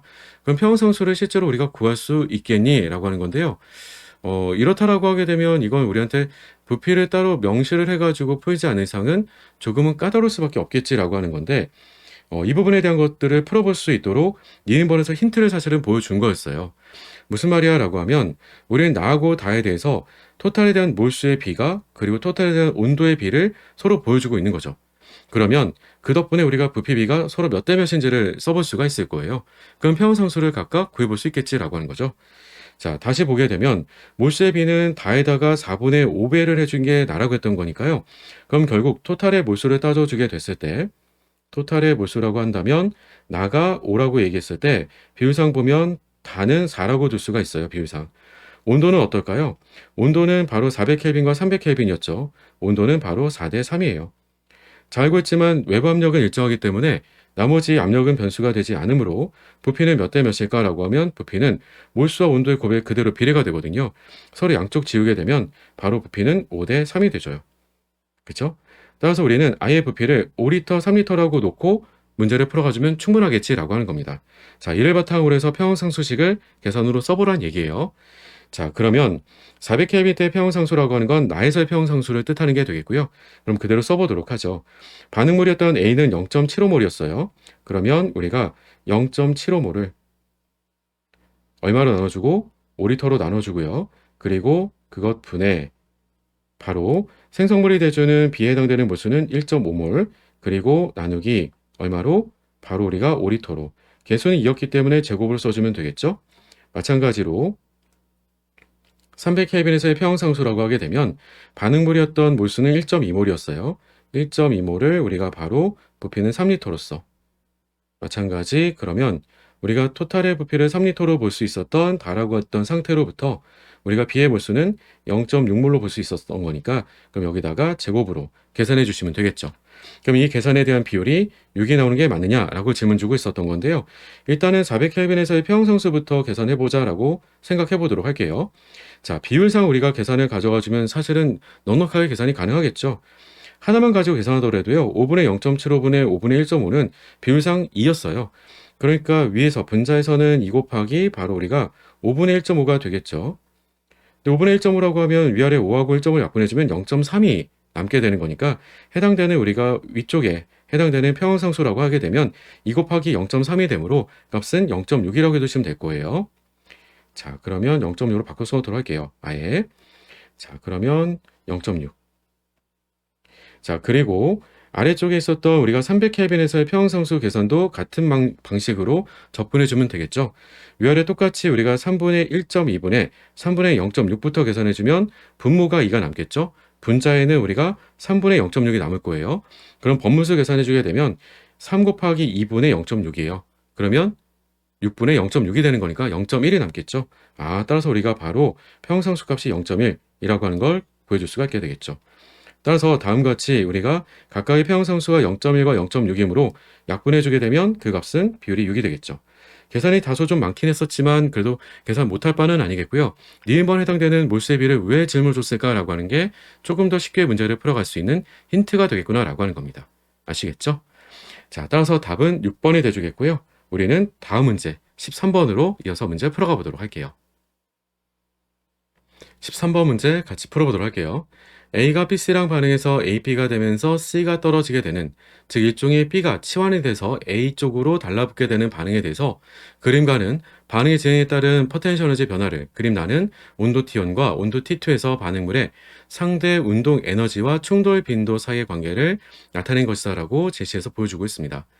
자, 일단은 왼쪽의 가에서는 활성 에너지를 통해서 우리가 전이 상태를 거쳐줘서 결과적인 생성물이 만들어진다를 그림으로 보여주고 있고요. 오른쪽의 나에서는 특징적인 건 결국 T1과 T2에 대한 비교를 물어볼 수 있겠구나라고 하는 거죠. 우리가 기본적으로 활성 에너지 이상의 운동 에너지를 가지고 있는 입자의 개수가 더 많은 경우라고 하는 건 그 면적이 더 넓은 T1일 때가 될 거예요. 그 말이 곧 갖는 의미를 물어볼 수가 있게 되겠죠. 따라서 우리가 더 면적이 넓게 되는 T1에서의 온도가 T2보다 더 높다라고 하는 것을 보여주고 있는 거죠. 활성 에너지 이상으로 우리가 바로 운동 에너지를 가지고 있어서 반응할 수 있는, 즉 그래서 덕분에 훨씬 더 빠르게 반응할 수 있다라고 하는 것을 제시로 보여주고 있는 거겠죠. 자, 이에 대한 내용들 가지고 뭐라고 질문 주는지 바로 확인해 보자라고 하는 거고요. 기업에서 정반응은 발열 반응인 거냐라고 얘기해 주고 있는데요. 발열 반응이다라고 하는 말은 맞는 말이 되겠죠. 왜냐라고 하는 부분은 간단하잖아요. 에너지 준위를 가지고 비교해 보게 되면 반응물의 에너지 준위보다도 생성물의 에너지 준위가 더 낮은 것을 확인할 수가 있겠다라고 하는 거예요. 따라서 우리가 반응이 진행되면서 결과적으로는 에너지 준위가 떨어지기 때문에 따라서 기업번은 우리가 맞다라고 읽어주면 되겠고요. 니은번서 온도를 증가시켜 주게 되면 활성에너지가 증가되는 거냐라고 했는데 활성에너지는 온도에 따라서 바뀌는 건 아닌 거죠. 오해하시면 안 돼요. 활성에너지를 바꿔줄 수 있는 것은 오로지 어떤 것밖에 없겠다? 반응 경로를 바꿔주게 되는 촉매 같은 것밖에 없겠다라고 하는 거예요. 온도를 증가시켜 주게 되면 어떤 게 증가되겠니? 라고 했을 때는 활성 에너지가 증가되는 게 아니고요. 속도 상수가 증가된다라고 해줘야 되겠죠. 따라서 니은번은 틀렸고요. 디귿번에서는 반응 속도는 T1에서랑 T2에서랑 비교로 물어보는 건데 당연히 이렇게 질문 주고 있는 이유는 바로 T1에서의 속도 상수가 바로 T2에서의 속도 상수랑 비교를 해줄 수 있느냐, 이 질문과 같은 게 되겠죠. 온도가 높으면 높을수록 속도 상수는 더 크기 때문에 그렇더라. 따라서 보다 느리다라고 했으므로 틀린 게 되겠죠. 따라서 답은 1번 기업번 하나가 맞겠다. 자, 13번의 답은 1번이었고요. 워낙 간단하긴 했지만 우리가 기본적인 개념만 잘 갖추고 있다면 빠르게 문제를 풀 수 있었을 거다라고 하는 겁니다. 자, 다음 문제 14번 문제로 넘어가 보도록 할게요. 14번 문제 함께 풀어보도록 할게요. 다음은 A가 B로 되는 반응의 화학 반응식과 반응 속도식을 나타낸 것이다 라고 주어져 있는데요.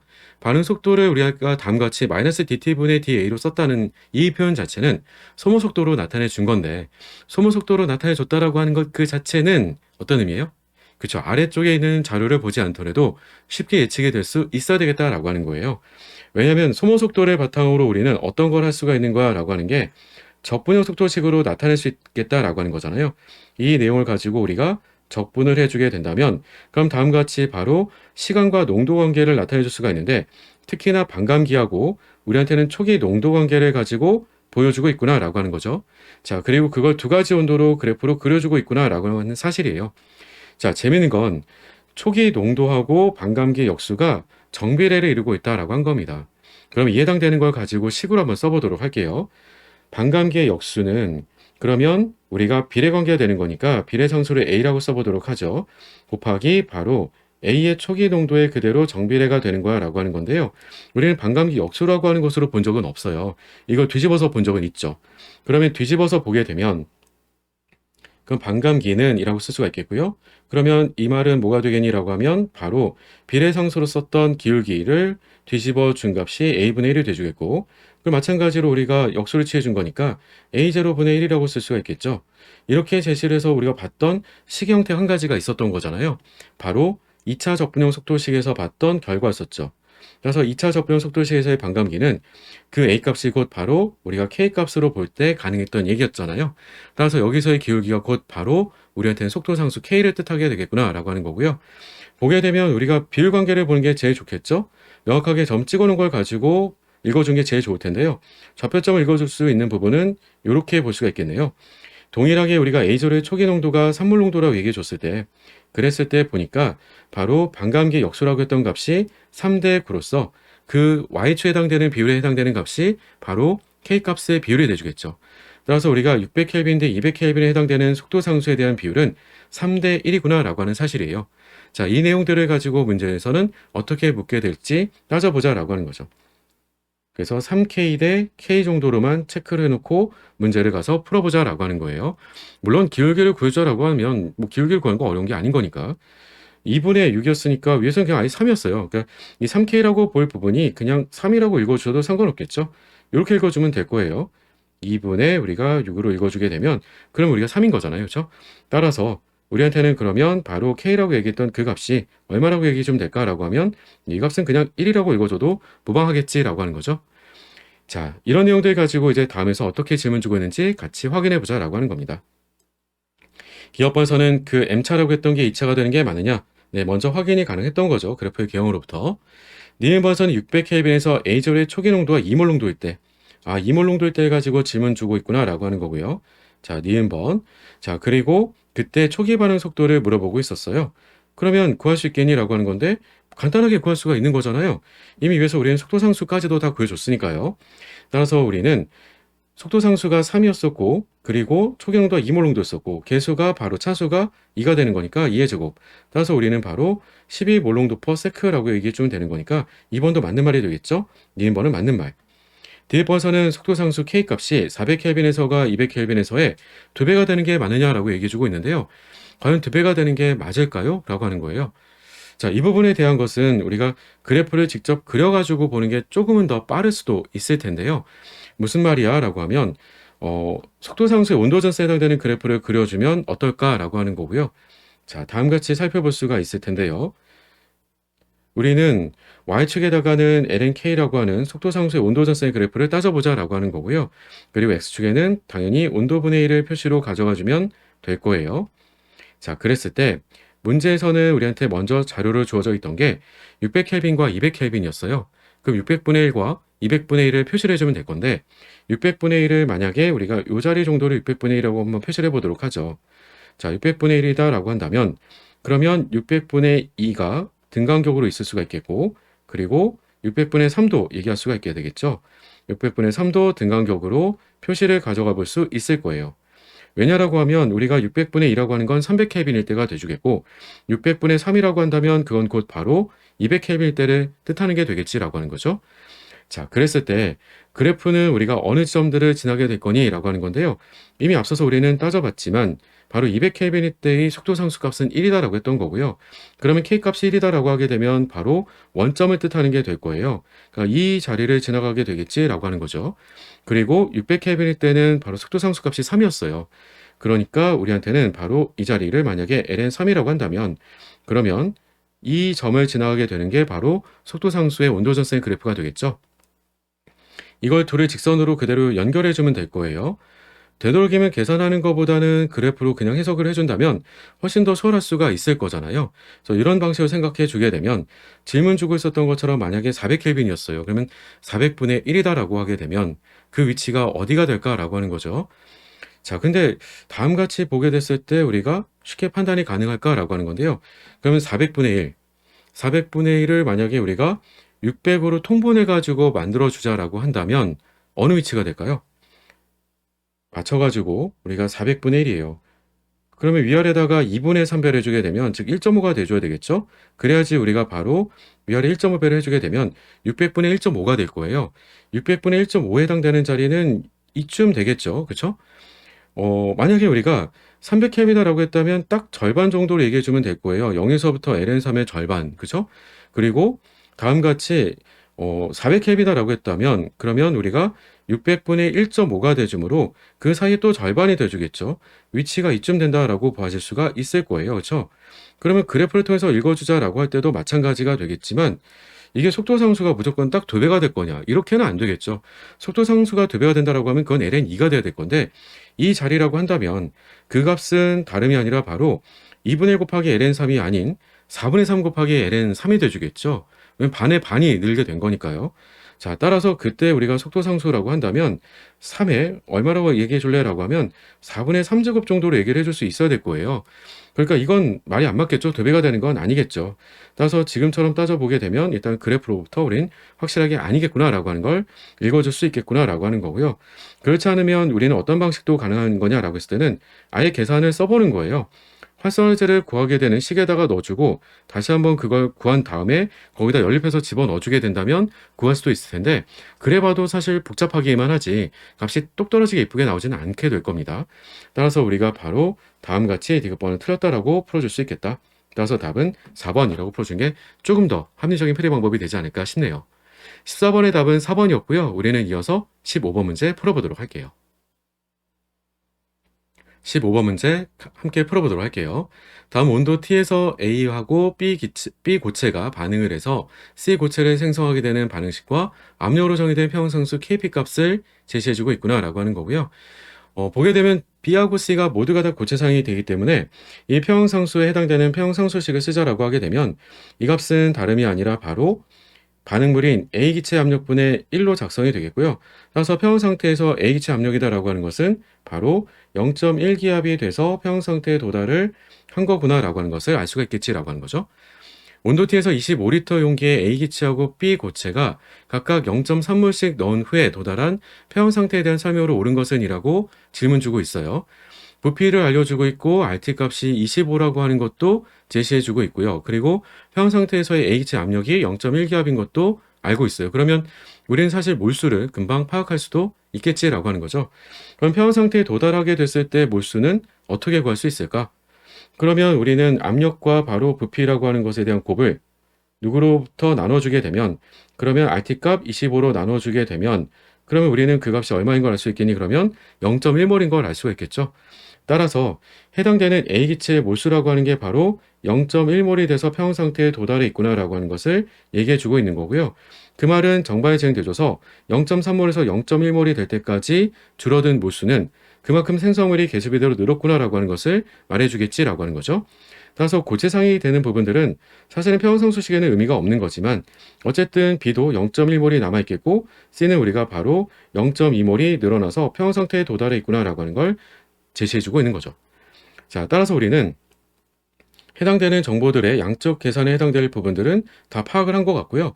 이 내용들에 대한 것들을 가지고 문제를 풀어주자라고 했을 때 A층 이상기체로 거동을 하고 고체 부피와 증기압은 무시를 한다라고 제시를 하고 있습니다. 즉 평형상수식을 쓴 걸 가지고 우리가 용기 안에 전체 바로 압력이 0.1기압이다라고 얘기를 할 수 있었던 나름의 근거는 다음같이 고체 부피를 무시를 하기도 하고요. 그리고 특히나 증기압을 무시하기 때문에 가능했었다라고 하는 거죠. 자, 이제 우리는 문제를 가서 풀어보도록 할게요. 1번에서는 우리한테 0.3기압이 맞느냐라고 했는데 틀린 말이었죠.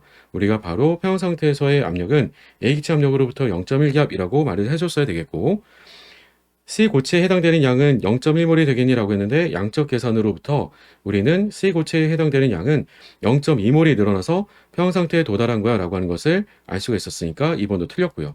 3번에서는 온도 T에서 표준 반응 에너지 델타 전트 값은 0이 되는 게 맞는 거니라고 했는데 이 말은 아예 틀린 거죠. 0보다 작다라고 얘기를 해줬어야 되겠죠.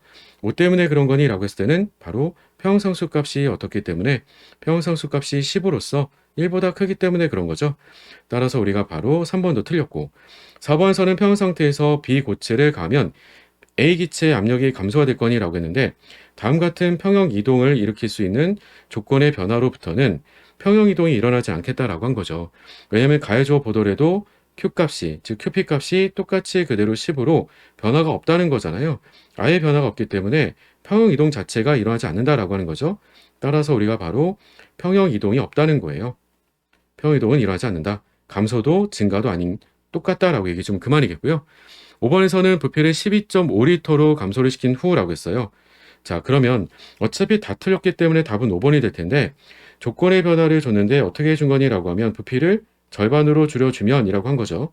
그러면 평형이동 방향이다라고 하는 건 기체상의 입자수를 줄여주는 방향 쪽으로 갈 건데 줄여주는 방향 쪽으로 간다는 건 우리한테 바로 정반응이 진행돼 주겠고요. 정반응이 진행돼 줘서 우리가 바로 그 양을 가지고 얘기해 줬을 때 그 압력은 0.1기압이 되는 게 맞는 거냐? 그렇죠. 어차피 다시 새로운 평형 상태에 도달하더라도 그 압력이 평형상수를 만족시켜 줘야 되기 때문에 0.1기압이 된다라고 말해줄 수 있어야겠죠. 다만 부피를 절반으로 줄여준 거니까 어떤 양도 절반으로 줄었겠니? 라고 하는 건 대답해 줄 수 있으면 더 좋을 것 같다라고 하는 거예요. 다름이 아니라 바로 A의 몰수가 되겠죠? A의 몰수도 절반으로 줄었어야 되겠다. 따라서 0.1몰이 아닌 0.1몰의 절반으로 줄었어야 되겠다라고 하는 거고요. 덕분에 따라서 바로 B 고체상에 해당되는 몰수도 같은 0.05몰이 돼주겠고요. 그리고 C 고체에 해당되는 양은 우리가 바로 해당되는 양이 그대로 준 것만큼 늘어야 되기 때문에 그러면 0.2몰이 아닌 0.25몰이 돼서 새로운 평형 상태에 도달했겠구나 라고 하는 게 돼야 되겠죠. 따라서 바로 답은 5번이 되겠구나 라고 하는 거예요. 자, 어렸던 내용들은 아닌데요. 그래도 꼼꼼하게 하나씩 점검을 해줄 필요는 있었지 라고 한 겁니다. 15번의 답은 5번이었었고요. 우리는 이어서 16번 문제 풀어보도록 할게요. 16번 문제 함께 풀어보도록 할게요. 다음은 산성수에서 일어나는 산화환원 반응의 교형합 방식을 나타내주고 있고요. 평형상수를 가라고 하는 것으로 표시를 해주고 있고 각각에 대한 반쪽 반응에 표준하는 전위값이 각각 1.51V, 0.96V라고 주어져 있네요. 자, 이 반쪽 반응식에 대한 계수를 맞춰주라고 얘기를 해주고 있는데요. 이걸 맞춰줄 내용들은 산화수 계산을 통해서 빠르게 가져갈 수도 있겠죠. 물론 아래쪽에 있는 반응식을 이용할 수도 있긴 하겠지만 복습 겸해서 저는 산화수법으로 풀어드리는 방법을 재현해 보도록 할게요. 망간에 해당되는 산화수는 플러스 7이었었고요. 그리고 HNO2에서 질소에 해당되는 산화 상태라고 했다면 그건 바로 플러스 3이 돼주겠죠. 왜냐면 수소가 플러스 1이고요. 산소가 마이너스 2짜리가 2개가 있기 때문에 질소의 산화 상태가 플러스 3이 돼줘야지만 전체 중성을 만족시킬 수가 있겠고요. 그리고 망간은 플러스 2가짜리로 바뀌어 있으니까 환원된 걸 알 수가 있겠고 NO3 마이너스가 됐기 때문에 질소에 대한 산화 상태는 플러스 5로 산화 상태가 이만큼 증가한 걸 확인해 줄 수가 있게 되겠죠. 따라서 우리는 환원했다라고 하는 것은 망간의 산화 상태가 다음과 같이 바로 플러스 7에서 플러스 2로 산화 상태가 바로 5만큼 감소가 됐기 때문에 우리는 환원했다라고 하게 되는 거고요. 환원하게 되면서는 이동한 전자의 몰수가 바로 오전자 반응. 망간은 화학시간에 하나가 있기 때문에 오전자만큼을 뺏어가게 된 거고요. 산화라고 했던 것도 마찬가지. 질소에 대한 산화 상태라고 하는 것이 다음과 같이 우리가 바로 플러스 3에서 플러스 5로 산화 상태가 이만큼 증가를 하고 있었기 때문에 산화가 된 거죠. 따라서 우리가 산화가 되면서는 이전자만큼 바로 전자를 뺏겼고 화학시간에는 질소가 하나씩 있었어요. 이전자 반응이 돼주겠고 문제는 서로 동일하게 전자수를 맞춰주려고 한다면 환원 반쪽 반응식에는 몇 배를 2배를 해주는 게 필요하겠고 산화 반쪽 반응식에는 몇 배를 5배를 해줘서 둘이 서로 주고받게 되는 전자의 개수가 몇 개로 동일해지도록 만들어주는 게 필요하겠니라고 하면 10개씩 전자를 주고받는 것으로 맞춰주는 게 필요하겠죠. 자, 따라서 덕분에 개수들은 보라색으로 이제 바꿔 써보도록 할게요. 그러면 환원 반쪽 반응식에는 2배가 된 거니까 따라서 2개 MnO4-가 2배 망간 2+가 된 거고요. 그리고 아질산이라고 했었던 HNO2에 해당되는 개수 A는 바로 5배로 바꿔준 게 필요하겠죠. 따라서 우리가 5개의 NO3- 질산이온이 된 것이고요. 반응물과 생성물에는 이제 나머지 전하 균형이 이루어질 수 있도록 H+의 개수를 맞춰주는 게 필요하겠죠. 마이너스 1가짜리가 2개가 있는데 생성물 쪽은 플러스 2가짜리 망간 2+가 바로 2개가 있고요. 그리고 마이너스 1짜리가 5개가 있어서 생성물 쪽은 바로 전하 토탈합이 마이너스 1이고 반응물 쪽은 전하 토탈합이 마이너스 2예요. 동일하게 맞춰주기 위해서는 H+가 몇 개 필요하겠니라고 하면 하나만 있어주면 되겠지라고 하는 거죠. 덕분에 그러면 반응물 쪽에는 수소 개수가 몇 개가 있는 거야 라고 하면 아질산에 5개 그리고 H+에 1개 토탈합이 6개가 되겠죠. 6개를 똑같이 맞춰주기 위해서는 생성물 쪽의 C의 개수 즉 물분자의 개수는 몇 개가 필요한 거야 라고 하면 3개가 필요하겠지 라고 하는 거죠. 물론 이렇게 전자를 주고받는 것으로 2배, 5배를 하겠지만 그렇다라고 할지라도 전체 반응식에 해당되는 이너트 값에 해당되는 것은 그렇게 2배, 3배를 주는 건 아니잖아요. 전체 반응에 해당되는 것은 그대로 우리가 누가 산화가 됐고 누가 환원됐느냐라고 하는 게 중요하겠죠. 따라서 망간이 우리가 바로 환원이 됐기 때문에 1.5V 그대로 두고요.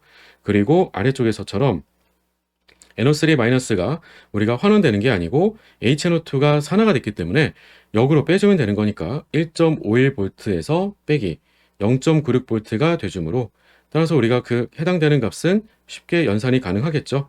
따라서 그 값은 얼마예요? 0.56V, 55V가 되는 건가요? 그러면 그렇죠. 0.55V가 되겠다. 0.5V인가요? 잠시만요. 빼주면 5가 되겠고요. 그리고 네, 0.5V가 되겠죠? 자, 이만큼 해당되는 값을 왜 찾아주려고 했던 거니? 라고 하는 건 플러스 값이라서 이 정반응이 자발적으로 잘 진행된다라고 하는 것도 중요하겠지만 이 이너트 값과 바로 평형상수를 연결해 줄 수 있기 때문에 중요하잖아요.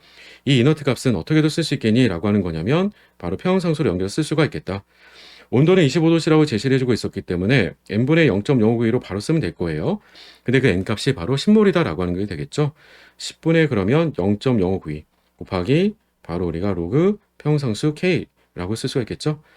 따라서 우리는 10배를 넘겨주고요. 0.052로 나눠주고 그걸 10의 지수 형태로 작성만 해준다면 얼마든지 평형상수로 나타내 줄 수 있겠구나 라고 하는 거죠. 자, 이제 아래 선택지에 가서 보고 문제 풀어가 보도록 할게요. 자, 기억번에서는 A값이 5가 되는 건 맞는 거니? 라고 했는데 이건 맞는 말이었죠. 그래서 확인하는 건 어려웠던 게 아니었고 H+ 이온은 산화제로 작용한다? 이건 아예 말이 안 맞죠. 누가 산화제로 작용하는 거니? 라고 하면 환원되는 물질이 바로 산화제로 작용하는 거니까 우리는 MnO4- 바로 산화제로 작용했더라. 마지막 디귿번에서는 가에 그러면 해당되는 값, 평형상수 값이 다음같이 쓰는 게 맞는 거니? 라고 했던 건데요. 1.51에서 0.96을 빼줬어요. 그리고 그걸 0.052로 나눠주기만 하면 되겠니? 라고 한 건데 그 말은 안 맞죠. 빼준 그 차이값은 0.5는 맞는데 거기에 10배가 빠진 거예요. 10배를 해주고 0.052로 나눠줘야 되겠죠. 그렇죠? 그래서 이도한 전자의 몰수가 10개다라고 하는 걸 놓치면 안 되겠다라고 하는 거였어요. 그래서 우리가 답은 기억번 하면 맞는 거니까 답은 1번이라고 풀어주시면 되겠죠. 간단하죠? 자, 16번의 답은 1번이었고요. 우리는 17번 문제로 이어서 풀어보도록 할게요. 17번 문제 함께 풀어보도록 할게요. 그림은 갈바니 전지를 나타낸 것이다. 아예 대놓고 얘기를 해주고 있네요. 왼쪽 반쪽 전지에서 크롬2가 양이온과 크롬3가 양이온이 각각 0.2몰 농도씩 들어있고요. 그리고 오른쪽 반쪽 전지에서는 구리가 양이온이 1몰 농도로 들어있다라고 제시해주고 있습니다. 왼쪽 반쪽 전지에서는 크롬2가 양이온이 크롬3가 양이온으로 산화가 되고요. 오른쪽 반쪽 전지에서는 크롬2가 양이온이 구리로 환원된다라고 아예 말로 설명해주고 있는 거네요. 즉 그 말까지 설명을 해주고 있으니 우리한테는 막상은 표준환원 전입값들을 제시를 해주진 않을 것 같은데 또 그 값도 밑에다가 다 제시를 해주고 있기도 하네요. 일단 구리에 해당되는 건 0.34V다라고 하는 걸 제시를 해주고 있는데요. 위에 문제에서 말로 이미 우리한테는 왼쪽에서는 산화가 일어나고 있다라고 얘기해주고 있고요. 오른쪽은 환원이 일어나고 있다라고 얘기를 해주고 있었기 때문에 이 말이 갖고 있는 의미는 뭐가 되겠니라고 하면 이너트 환원 전입값을 비교했을 때 환원 전입값이 구리 쪽이 더 큰 거지 라고 하는 것을 알아볼 수 있도록 말로 써주고 있었고요. 그러면 우리한테는 바로 크롬2가 양이온이 크롬3가 양이온으로 바뀔 때의 표준 환원 전입값을 아래쪽에 주어져 있는 정보로부터 계산해 보세요 라고 얘기해 주고 있는 거죠. 왜냐면 가라고 하는 것으로 빈칸을 줬거든요. 그렇죠? 근데 이 부분은 우리가 잘 알고 있지만 흔히 레티머 다이어그램이라고 하는 걸 활용해 준다면 쉽게 풀어갈 수가 있을 거예요. 레티머 다이어그램을 활용하는 게 어떤 방식인지 한번 써보자 라고 하는 건데요. 제시가 되는 화학종들을 보니까 크롬2가 양이온, 크롬3가 양이온, 그리고 크롬 중성 고체가 있어요. 자, 그러면 따라서 우리는 다음같이 한번 작성해 보도록 하죠. 그러면 크롬 우리가 바로 삼가 양이온으로부터 환원을 해줘서 우리는 크로미가 양이온이 돼줄 때 라고 하는 것에 대한 것을 구하고자 하는 건데 그 값을 가라고 준 거죠. 이때 해당되는 우리가 볼트를 바로 환원전이 x라고 한번 해보도록 할게요. 이동한 전자의 몰수는 1몰짜리 반응이 되는 거죠. 그리고 크로미가 양이온이 그럼 전자 두 개를 우리가 뺏어 와서 그래서 우리가 크롬으로 환원될 때 그때 해당되는 환원전이 값은 위에서 마이너스 0.9V로 제시를 해주고 있어요. 그리고 주목할 만한 부분은 크롬 3가 양이온에서 크롬으로 우리가 환원될 때 그때도 제시를 해주고 있는 건데요. 자, 그때도 우리가 나타내 보도록 하죠. 그러면 이렇게 쭉 가서 우리가 그럼 크롬으로 우리가 환원하게 될 때 이때를 우리한테 얼마라고 준 거니라고 하면 마이너스 0.74V라고 제시를 해주고 있는 거예요. 자, 이를 이용해서 우리가 바로 구해줄 수 있을까라고 하는 건 이도한 전자의 몰수를 반드시 고려해줘서 쓰기만 하면 그만이겠다라고 하는 거죠. 따라서 우리가 바로 이도한 전자의 몰수가 3 곱하기 마이너스 0.74는 이도한 전자의 몰수 1 곱하기 x 더하기 이도한 전자의 몰수 2몰 곱하기 마이너스 0.9V라고 해주면 되겠죠. 따라서 x 값을 얼마라고 얘기해 줄래? 라고 하는 그 가에 해당되는 값은 다름이 아니라 그러면 3 곱하기 바로 마이너스 0.74에다가 빼기 우리가 바로 2 곱하기 마이너스 0.9V라고 해주면 되겠죠. 플러스 1.8V가 되기 때문에 계산 자체가 크게 어렵지 않을 것 같아요. 따라서 우리가 바로 2.24에서 1.8V를 빼주게 된 거니까요. 0.44V 정도가 돼주겠네요. 그렇죠? 따라서 0.44V라고 구해줄 수가 있을 것 같고요. 그 정도 값이 계산되는 게 맞는 건가요? 계산해주게 되면 마이너스 2.22V가 되겠네요. 이것도 위에가 마이너스 2.22V에서 빼주게 된 거니까 네, 계산을 좀 잘못 쓴 거죠. 마이너스 2.22V에서 플러스 1.8V가 된 거라서 해당되는 값은 얼마가 되겠어요? 그러면 이 값은 우리가 바로 마이너스 0.42V가 돼주겠죠. 0.42V 이렇게 구할 수가 있겠다. 자, 그러니까 우리한테는 위에 그림으로 생각해 보게 되면 왼쪽이 0.42V고요. 오른쪽이 우리한테는 0.34V가 되는 거니까 당연히 오른쪽의 구리가 바로 환원전극으로 작동하겠구나라고 하는 걸 알 수가 있는 거죠. 자, 질문을 가서 이제 확인해 보도록 할게요. 기업번에서는 가에 해당되는 값이 마이너스 0.42V가 맞는 거냐? 네, 이 말은 맞는 말이고요. 그럼 초기 기전력이 0.76V가 되는 게 맞는 거냐? 라고 한 건데 0.34에서 마이너스 0.41을 빼준 것으로 작성해주고 있잖아요. 네, 이 말은 맞는 말이에요. 어떻게 보자마자 맞다라고 할 수가 있어 라고 할 텐데 왼쪽에 해당되는 우리가 크롬 전극 쪽을 가지고 보게 되면 크롬 전극 쪽에는 둘의 농도가 같기 때문에 Q값이 표준 조건이 아니더라도 1이에요. 그리고 구리 전극 쪽은 어차피 우리한테 바로 표준 조건을 줬기 때문에 이 경우도 우리가 바로 Q값이 1인 거예요. 그러다 보니까 우리가 바로 전지전이 값은 어떤 것과 같겠니라고 하면 그냥 이너트 값과 같은 거죠.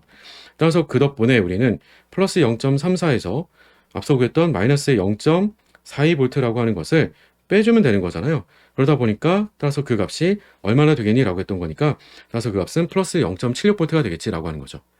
디귿번사는 반응이 진행돼서 구리는 0.01몰이 석출이 된다라고 했을 때 크롬 3가 양이온은 0.02몰만큼이 증가한다라고 얘기해주고 있어요. 자, 이 말로부터 양적 관계라고 하는 걸 우리는 알 수가 있는데 구리가 다음같이 0.01몰이 석출이 된다라고 했던 것은 구리의 변화량을 가지고 얘기했던 거죠. 그럼 구리에 우리가 바로 반응한 변화량이다라고 했던 부분은 우리가 크롬 3가 양이온이 변화가 되는 양과 비교해 줬을 때 어떻게 될 거야 라고 하는 건데요. 변화량 우리가 바로 크롬에 해당되는 건 이도한 전자의 몰수가 이 경우는 1이에요. 그러니까 우리가 바로 해당되는 몰수하고 동일하게 맞춰주려고 하면 여기다 2배를 해줘야 되겠지라고 하는 거라서 따라서 우리가 바로 크롬 3가 양이온은 0.02몰만큼이 증가를 한다라고 얘기를 해준 거니까 그 말은 맞는 말이 되겠죠. 그렇죠? 왜냐하면 해당되는 우리가 몰수에 대해서 같은 양으로 반응할 거니라고 하는 게 그럴 수는 없는 거잖아요. 이도한 전자의 몰수가 1몰짜리 반응이고 우리가 이도한 전자의 몰수가 2몰짜리 반응이 구리가 되기 때문에 곱을 써주게 되면 몰수의 비로는 곱을 써주게 되면 2배라고 써주면 되겠죠. 2배를 써주면 우리가 바로 그 결과가 크롬이 반응한 양이 되겠지라고 하는 거니까 디귿번도 맞는 말이 되겠죠. 따라서 답은 7번이 됐구나라고 하는 거예요. 뭐 딱히 어려웠던 건 아니고요. 새롭게 좀 출제가 됐던 표현 중에 하나는 양적 관계로 묶어서 물어보고 있었구나 정도가 될 겁니다. 17번의 답은 7번이었고요. 우리는 이어서 18번 문제 풀어보도록 할게요. 18번 문제 함께 풀어보도록 할게요. 표는 바닥 상태에 있는 세 가지 팔면체 착이온의 색, 가시 영역의 최대 흡수 파장, 그리고 자기적 성질을 나타낸 것이다 라고 제시를 해주고 있고요. X하고 Y는 한 자리 중성 리간드이고 Z는 두 자리 중성 리간드라고 제시해주고 있습니다. 자, 모두가 다 중성 리간드라고 하는 건 쉽게 짐작이 되는 게 모두가 다 바로 착이온에 대한 전하가 플러스 이가로 주어져 있다는 거예요. 어쨌든 우리한테는 그러면 이 니켈에 해당되는 산화 상태라고 하는 것들이 모두가 다 동일하게 플러스 이가로 주어져 있구나라고 하는 걸 알 수가 있겠고요. 거기다가 니켈이라고 하는 걸 가지고 줬기 때문에 니켈에 해당되는 족번호다라고 했던 부분은 족은 우리가 바로 10조 권수였던 거잖아요. 니켈이었기 때문에. 따라서 우리는 그럼 바로 디옵탈의 전자수가 몇 개인지를 쉽게 파악할 수가 있게 되겠죠. 디옵탈의 전자수는 바로 우리가 D8이 되겠구나라고 하는 거예요. 족번호에서 우리가 산화 상태를 빼주기 때문에. 그럼 이 말이 왜 중요한 거니라고 하면 사실상 이 세 가지 모두 다 해서 자기적 성질은 모두가 다 바로 상자기성이 됩니다. 왜냐하면 모두가 다 팔면체 구조거든요. 팔면체 구조에서 D8의 전자 배치다라고 하는 건 갈라짐이 크고 작고의 영향을 받는 게 전혀 없어요. 그러니까 모두가 다 바로 우리는 상자기성을 띈다라고 가져가 주시면 되겠고요. 다만 차이가 나는 건 뭐가 있겠니라고 하면 우리가 어떤 리간드가 결합을 하냐에 따라서는 흡수 파장에서는 좀 차이가 생기겠지라고 하는 거예요. 색깔을 보여줬던 부분이 꽤 중요했잖아요. 왜냐하면 그 색깔이 우리한테 파란색 혹은 우리한테 보라색이라고 보여진다라고 할 부분은 흡수 파장의 반대쪽의 색깔이 보여지기 때문에 그렇죠. 그래서 흡수 파장에 해당되는 590은 곧 바로 우리한테 주황색에 해당되는 우리가 바로 파장의 색깔을 나타내주고 있구나라고 하는 거고요. 그러면 보라색의 반대쪽의 색깔은 우리가 노란색이거든요. 노란색은 주황색과 비교를 해주게 되면 그 흡수 파장이 더 짧다라고 하는 것을 얘기해주고 있는 거죠. 당연히 720이다라고 하게 되면 당연히 흡수 파장이 더 긴 거예요. 그 720 정도 되면 사실 그 색깔도 예측이 가능하죠. 700 근처쯤 되면 그 색깔은 우리가 바로 빨강색입니다. 그래서 빨강색을 흡수를 해줘서 우리한테는 다름이 아니라 그러면 그 착화물의 색깔이 어떤 색깔로 보이겠니? 라고 했을 때는 대체로 우리는 바로 초록색의 용액으로 보이게 될 거야 라고 얘기할 수가 있겠죠. 자, 다음과 같이 우리가 찾아줄 수가 있겠고 다른 것들은 크게 손댈 게 없을 것 같아요. 자, 문제로 가서 확인하고 답을 내보도록 하죠. 1번에서는 가해당되는 값은 590보다도 큰 거니라고 했는데 590보다는 반드시 짧아야 될 수밖에 없어요. 우리가 바로 보이는 색깔을 통해서 흡수 파장을 예측할 수 있었다라고 하는 거고요. 나는 반작이성이 될 거냐라고 했는데 이것도 당연히 틀렸다라고 하는 거고요. 모두가 다 상작이성이었죠. 3번에서는 니켈의 X6 2플러스에서 니켈이과 양이온의 3dx와 3dx-y 제곱의 오비탈에 있는 전자의 개수는 서로 같다라고 얘기해 줬는데 이건 서로 같을 수가 없어요. 그리고 이 지금 주어져 있는 세 가지 척화물 모두 다 해서 사실상 개수는 다 동일한 전자 배치를 가지고 있습니다. 어떤 전자 배치를 가지고 있기 때문에 그렇습니까? 라고 했을 때는 우리가 아래쪽에 해당되는 T2G에는요. 갈라짐이 크던 작던 우리가 바로 전자가 6개까지 다 채워진 거고요. 나머지 전자 2개가 위에 EC의 전자 2개가 채워지게 되는 형태를 띌 수밖에 없어요. 그러니까 밑에 6개를 다 채우고 위에 2개를 채워지던 아니 밑에 3개 채우고 위에 2개 채우고 나머지 3개가 채워지던 어차피 전자 배치는 다 동일하기 때문에 해당되는 오비탈에 들어있는 전자 개수다라고 하는 것은 우리가 바로 같을 수는 절대로 없겠다라고 하는 거죠. 그래서 3dxy에 들어있는 전자의 개수는 2개, 그리고 3dx에서 y제곱에 들어있는 전자 개수는 하나씩 들어있겠구나라고 하는 게 되겠죠. 4번에서는 니켈의 Y가 6 2 플러스하고 니켈의 Z 3개 2 플러스에서 니켈과 양이온의 전자 배치는 서로 같은 거니? 라고 했는데 그게 X가 됐건 Y가 됐건 Z가 됐건 상관없이 모두가 다 같다라고 하는 것이고 그에 해당되는 전자 배치를 이미 위에서 제시해서 보여드렸네요. 따라서 답은 4번이 되겠구나 라고 하는 거고요. 5번에서는 X하고 Y하고 서로 리간드 세계를 비교할 수 있을까라고 하는 건데요. 충분히 비교가 가능하죠. 우리는 흡수 파장을 비교했더니 결국 그 흡수 파장이 즉 최대 흡수 파장이 빨간색, 주황색, 노란색이다라고 하는 것을 비교할 수 있었던 거고요. 그 말이 갖고 있는 의미가 뭐가 되겠니라고 했을 때는 바로 결정장 갈라짐 에너지를 비교해 줬을 때 결정장 갈라짐 에너지가 누가 가장 큰 거니라고 하면 흡수 파장이 길수록 갈라짐 에너지가 작은 거잖아요. 따라서 우리가 바로 리간드의 세기는 X, Y, Z 순서대로 증가가 되더라라고 얘기해 줄 수가 있겠죠. 따라서 X가 Y보다 강한 장이 아니라 X보다는 Y가 그리고 Y보다는 Z가 더 강한 장 리간드다 라고 해줘야 되므로 우리 5번도 틀렸다라고 해주면 되겠죠. 따라서 답은 4번이라고 풀어주면 되겠네요. 18번의 답은 4번이었었고요. 척화물에 관련된 문제들은 이런 식으로 결정장 이론에 관련된 것들은 해석만 제대로 해준다면 문제가 아무리 복잡하게 출제가 되줘도 여러분들 쉽게 문제를 풀어갈 수가 있을 거예요. 우린 이어서 19번 문제 풀어보도록 할게요. 19번 문제 함께 풀어보도록 할게요. 최근에는 착화물 문제는 18번, 19번에다가 몰아가지고 이렇게 좀 넣어주는 경향성이 좀 있는 것 같기도 한데, 일단 한번 같이 보도록 하죠. 다음 화학식이 코발트 에틸렌다민 2개, 그리고 Cl-1가짜리가 2개, Br-1가짜리가 하나가 결합이 되어 있는 화학식을 주고 있고요. 이로부터 같은 두 가지 착화물 A, B 각각의 수용액에 H 플러스 수용액상이 가해져 침전이 생성되는 반응의 반응식을 나타낸 것이다. 에틸렌다민은 바로 다음같이 화학식을 주고 있고요. 그리고 반응식에 C하고 D는 팔면체 착이온이다 라고 제시를 해서 보여주고 있습니다. 자, 보게 되면요. 위에서는 HCl 고체상이 만들어졌다라고 하는 거니까 A라고 했던 화학식은 뭐가 되겠어요? 그 Cl-가 즉 HCl로 침전이 만들었다라고 했던 그 의미 자체가 바로 Cl-가 두 개가 있었던 건데 그 중에 하나는 반드시 상대 이온으로 결합을 하고 있었던 거구나 라고 하는 걸 제시로 보여주고 있는 거죠. 따라서 우리는 다음같이 화학식을 쓸 수 있어야 되겠다라고 하는 거예요. Ci-하나는 밖으로 빼놓고요. 나머지들은 전부 다 대괄호 안에다가 묶어서 작성해 줘야 되겠다. 어차피 물론 에틸렌다민 두 개는 다 리간드로만 결합이 가능한 거고요. 그리고 조금 더 왼쪽으로 빼가지고 써볼까요?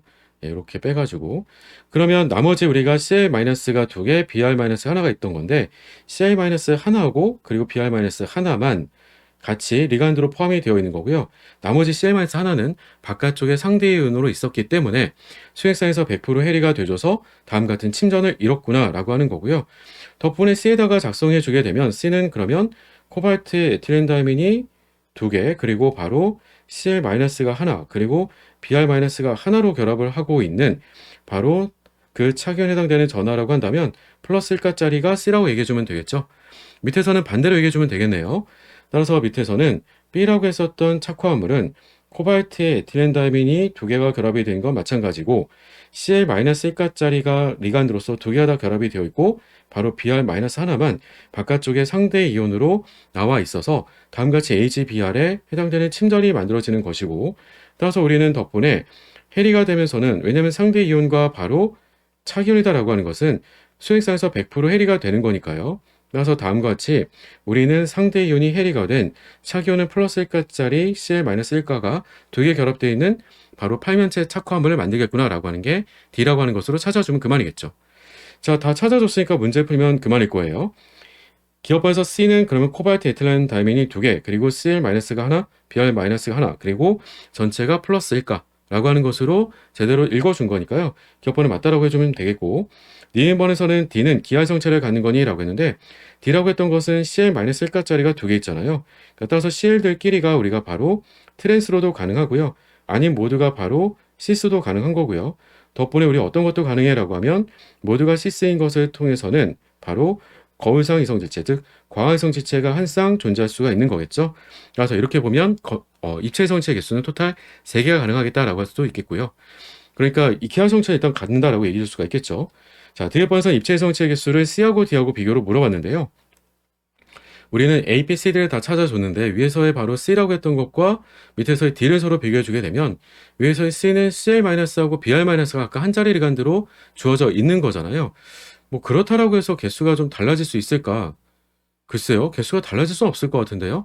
왜냐면 어차피 한 자리 리간드가 각각 하나씩밖에 없어요. 그러니까 밑에서 D는 Cl끼리만 트랜스라고 한다면 위에서의 우리가 C라고 하는 녀석은 이런 식으로 얘기할 수가 있겠죠. Cl하고 바로 누가 Br-끼리가 그들끼리가 우리가 바로 트랜스로 있는 게 한 가지가 있고요. 그렇지 않으면 그들끼리도 우리가 바로 시스로 있고요. 그리고 그들에 대해서는 마찬가지로 거울상 이성질체가 존재하겠지라고 하는 거 외에는 없어요. 그러니까 서로 개수가 다르다가 아니고요. 개수가 서로 똑같이 3개씩 있겠구나라고 보면 되겠죠. 따라서 디귿번이 틀린 거니까 답은 4번이라고 풀으시면 되네요. 그러니까 항상 얘기 드리는 거지만 입체 이성질체 개수를 판단하게 되는 내용들은 그림을 그리는 게 절대로 아니다라고 하는 거예요. 19번의 답은 4번이고요. 우리는 이어서 마지막 20번 문제 풀고 마무리해 보도록 할게요. 20번 문제 함께 풀어보도록 할게요. 다음은 기체 확산 속도에 대한 기체 분자량과 온도의 영향을 알아보기 위한 실험 과정이다 라고 제시가 되어 있고요. 우리는 잘 알고 있던 대로 확산 속도라고 하는 건 결국 온도에 비례가 되고 물질량 반비례가 되는 거잖아요. 결국 분자량과 온도 영향이다 라고 했으니까 서로 다른 분자량 갖고 있으면 확산 속도는 분자량 작은 쪽이 더 빠르겠죠. 그리고 온도가 높은 쪽이 더 빠르기도 하겠고요. 자, 실험 과정 보도록 하죠.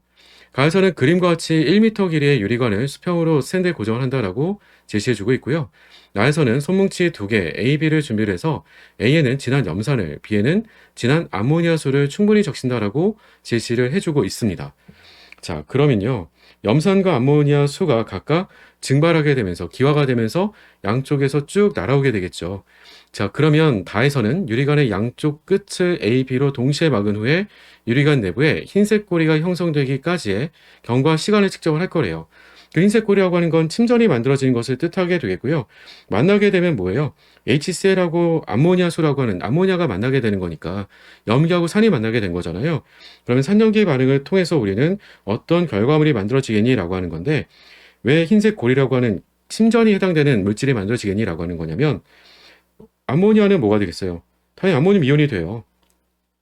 그리고 그 H+를 주고 난 HCl 기체상은 Cl-가 되는 거니까 서로 만나서 우리는 흰색의 고리로 바로 침전이 만들어지겠지라고 하는 거죠. 그리고 그 흰색 고리에서 A하고 B까지의 거리를 각각 측정을 하게 되면 거리가 더 길면 길수록 그만큼 확산 속도가 더 빠르구나라고 하는 것을 말해줄 수가 있겠죠. 왜냐면 똑같은 시간당 이동한 거리가 더 긴 거니까요. 실험실의 온도도 기록을 해서 확인해 보자라고 한 거고요. 시간에 따른 흰색 고리의 변화를 계속 관찰을 해보게 된다. 계속 관찰해 보도록 하자라고 하는 거고요. 그리고 더 낮은 온도 조건에서 과정 가에서라를 반복하겠다라고 제시해주고 있습니다. 마에서 시간에 따른 흰색 고리의 변화는 어느 쪽으로 일어날까라고 하는 걸 따져볼 수 있을까? 따져볼 수가 있겠죠. 왜냐면 우리가 밑에서 문제에서 제시를 해줄지 모르겠는데 제시해주지 않긴 했지만 기본적으로 염산이다라고 했을 때는 몰 질량이 대략 염산이 35.5예요. 그러니까 수소가 1이고 염소가 35.5가 되기 때문에 합쳐주면 대략은 몰 질량이 36.5예요. 그럼 몰 질량을 비교해 봤을 때 몰 질량은 암모니아수라고 했으니까 암모니아는 17 정도가 되거든요. 그러니까 2배보다 높은 게 염산이에요. 그러니까 더 느린 거죠. 그래서 우리가 바로 분출 속력, 즉 확산 속력, 우리가 어쨌든 평균 속력을 따져보게 되면 암모니아 수가 더 빠른 거잖아요. 그러니까 만나게 되면 더 이동한 거리가 먼 건 결국 암모니아 수 쪽이 더 멀리 이동을 할 수가 있는 거니까 흰색 고리가 최초에 만들어지게 되는 시점이다라고 하게 되면 반반씩을 기준으로 봤을 때 어디서 만들어지겠니 하는 거냐면 만들어지게 되는 것은 조금 더 왼쪽 A쪽에서 만들어지게 되겠죠. 그렇죠? 그리고 시간이 경과되면 어떤 일이 벌어질까라고 하는 것들을 물어볼 수 있을 거예요. 자, 그런 내용들을 함께 풀어보자라고 하는 겁니다.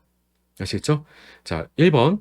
B에서는 그러면 기체상에 암모늄 이온이 발생한다라고 얘기해주고 있어요. 가장 적절한 걸 골라주라고 얘기해주고 있는데 B에서 기체상에 암모늄 이온이 발생을 해요? 이 말은 안 맞죠. 기체상으로 우리가 바로 암모니아가 발생해서 증발해서 날아올 거야라고 얘기해주고 있는 거고요. 2번에서 흰색 고리의 주성분은 수소나 암모늄 이온이다? 수소나 암모늄이다? 굉장히 어색해서요. 이렇게 만들 수가 없는 거잖아요. 그렇죠? 우리가 염화 암모늄이 만들어져야 되겠죠. 따라서 우리가 틀렸다. 3번에서는 그러면 라에서 우리가 바로 A까지의 거리는 B까지의 거리보다도 짧은 게 맞는 거니? 라고 했는데 네, 그 부분에 해당되는 게 이미 먼저 우리가 예측이 가능했던 거잖아요. 뭐 때문에? 몰 질량이 우리가 상대적으로는 더 가볍기 때문에 우리가 평균적인 속력은 더 빠르겠구나 라고 했던 거죠. 따라서 3번이 맞겠구나 라고 하는 거고요. 4번에서는 그러면 과정마에서 시간에 따라서 흰색 고리는 폭이 넓어지면서 그 중심은 B쪽으로 이동을 한다라고 했어요. A쪽이 아니라 B쪽으로 이동한다라고 했는데 그럴 순 없죠. 왜냐면 어쨌든 갈수록 이동하는 거리, 그러니까 어차피 시간당 우리가 이동하는 거리가 더 빠른 쪽은, 더 높은 쪽은 아모니아 쪽이에요. 그러니까 염산이 날아오는 것보다는 암모니아가 날아가는 게 더 빠르고 더 멀리까지 가는 거니까 결과적으로는 그 흰색 고리, 빨간색으로 표시했던 그 고리가 위치가 되는 쪽은 점점 넓어진다라고 하는 건 맞겠지만 어느 쪽으로니라고 하면 왼쪽으로 A쪽으로 점점점 가면서 넓어지겠지라고 하는 거겠죠. 따라서 우리가 바로 B쪽이다라고 했으므로 틀린 거고요.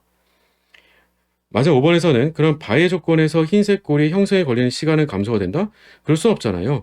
우리가 바로 온도를 낮춰줬다라고 했기 때문에 속력이 느려지는 거니까 속력이 느려진다는 건 시간이 점점 길어진 것과 같은 말이 되겠지라고 하는 거라서 답은 3번이다라고 풀어주셔야 되겠죠. 어떤가요? 뭐 실험 문제라고는 하지만 사실 우리가 기체에서의 보통 평균 속력을 공부했던 확산 속력에 대한 내용들을 가지고 실험 문제로 물어본 것밖에 없어요. 그러니까 정말 간단하게 문제를 풀 수가 있었던 거죠. 자, 20번까지 우리 모든 문제 풀었었고 20번의 답은 3번이었다라고 한 겁니다. 자, 전반적인 20번까지 문제 전체는 어땠나요? 난이도가 좀 높아진 건 좀 체감상 느꼈을까요? 1번 문제 시작부터 문제들의 유형들이 그렇게 아주 낯이 익숙한 문제들은 좀 아니었어요. 약간 색다른 형태들도 있었고 중간에 계산이 굉장히 복잡해 보이는 문제들도 있었죠. 자, 그런데 이런 형태들은 최근에 출제가 되고 있는 수능이라든지 피트에서 영향력을 어느 정도는 좀 받아오면서 계산 문제들도 조금씩 늘고 있는 추세를 보여주고 있어요. 그래서 여러분들이 대비하고 있는 8월에 봐야 될 미트리트 시험 혹은 PT 시험에서는 그만큼 계산이 조금 더 늘어날 가능성이 높겠고요. 그렇다라고 해서 전반적인 난이도 자체가 아주 높아지는 건 아니에요. 다만 계산을 여러분들이 명확하고 빠르게 가져갈 수 있는 것도 필요하겠다라고 하는 겁니다. 자, 저는 여러분들이 마지막 8월 달까지 준비를 하면서 그 시험들이 가게 되는 그 경향성들도 계속 파악을 하면서 계속 기출문제에서 조금 더 필요한 부분들을 강조를 해드릴 테니까요. 여러분들이 가지고 있는 개념에서 부족한 부분은 어떤 게 있었는지, 그리고 문제를 풀 때는 내가 어떤 부분에 적용이 잘 안 됐던 건지, 그런 부분들을 다음 같은 기출문제 풀이를 통해서 잘 분석을 해보도록 하시고요. 그런 것들을 잘 메워 나간다라고 한다면 여러분들이 8월 달에 보게 되는 본검사에서는 반드시 고득점을 얻을 수 있게 될 겁니다. 저는 여러분들이 마지막에 보는 그 시험 마지막까지 끝까지 여러분들과 함께 최선을 다하도록 하겠습니다. 여러분도 끝까지 파이팅 하시기 바랍니다. 여러분들 파이팅!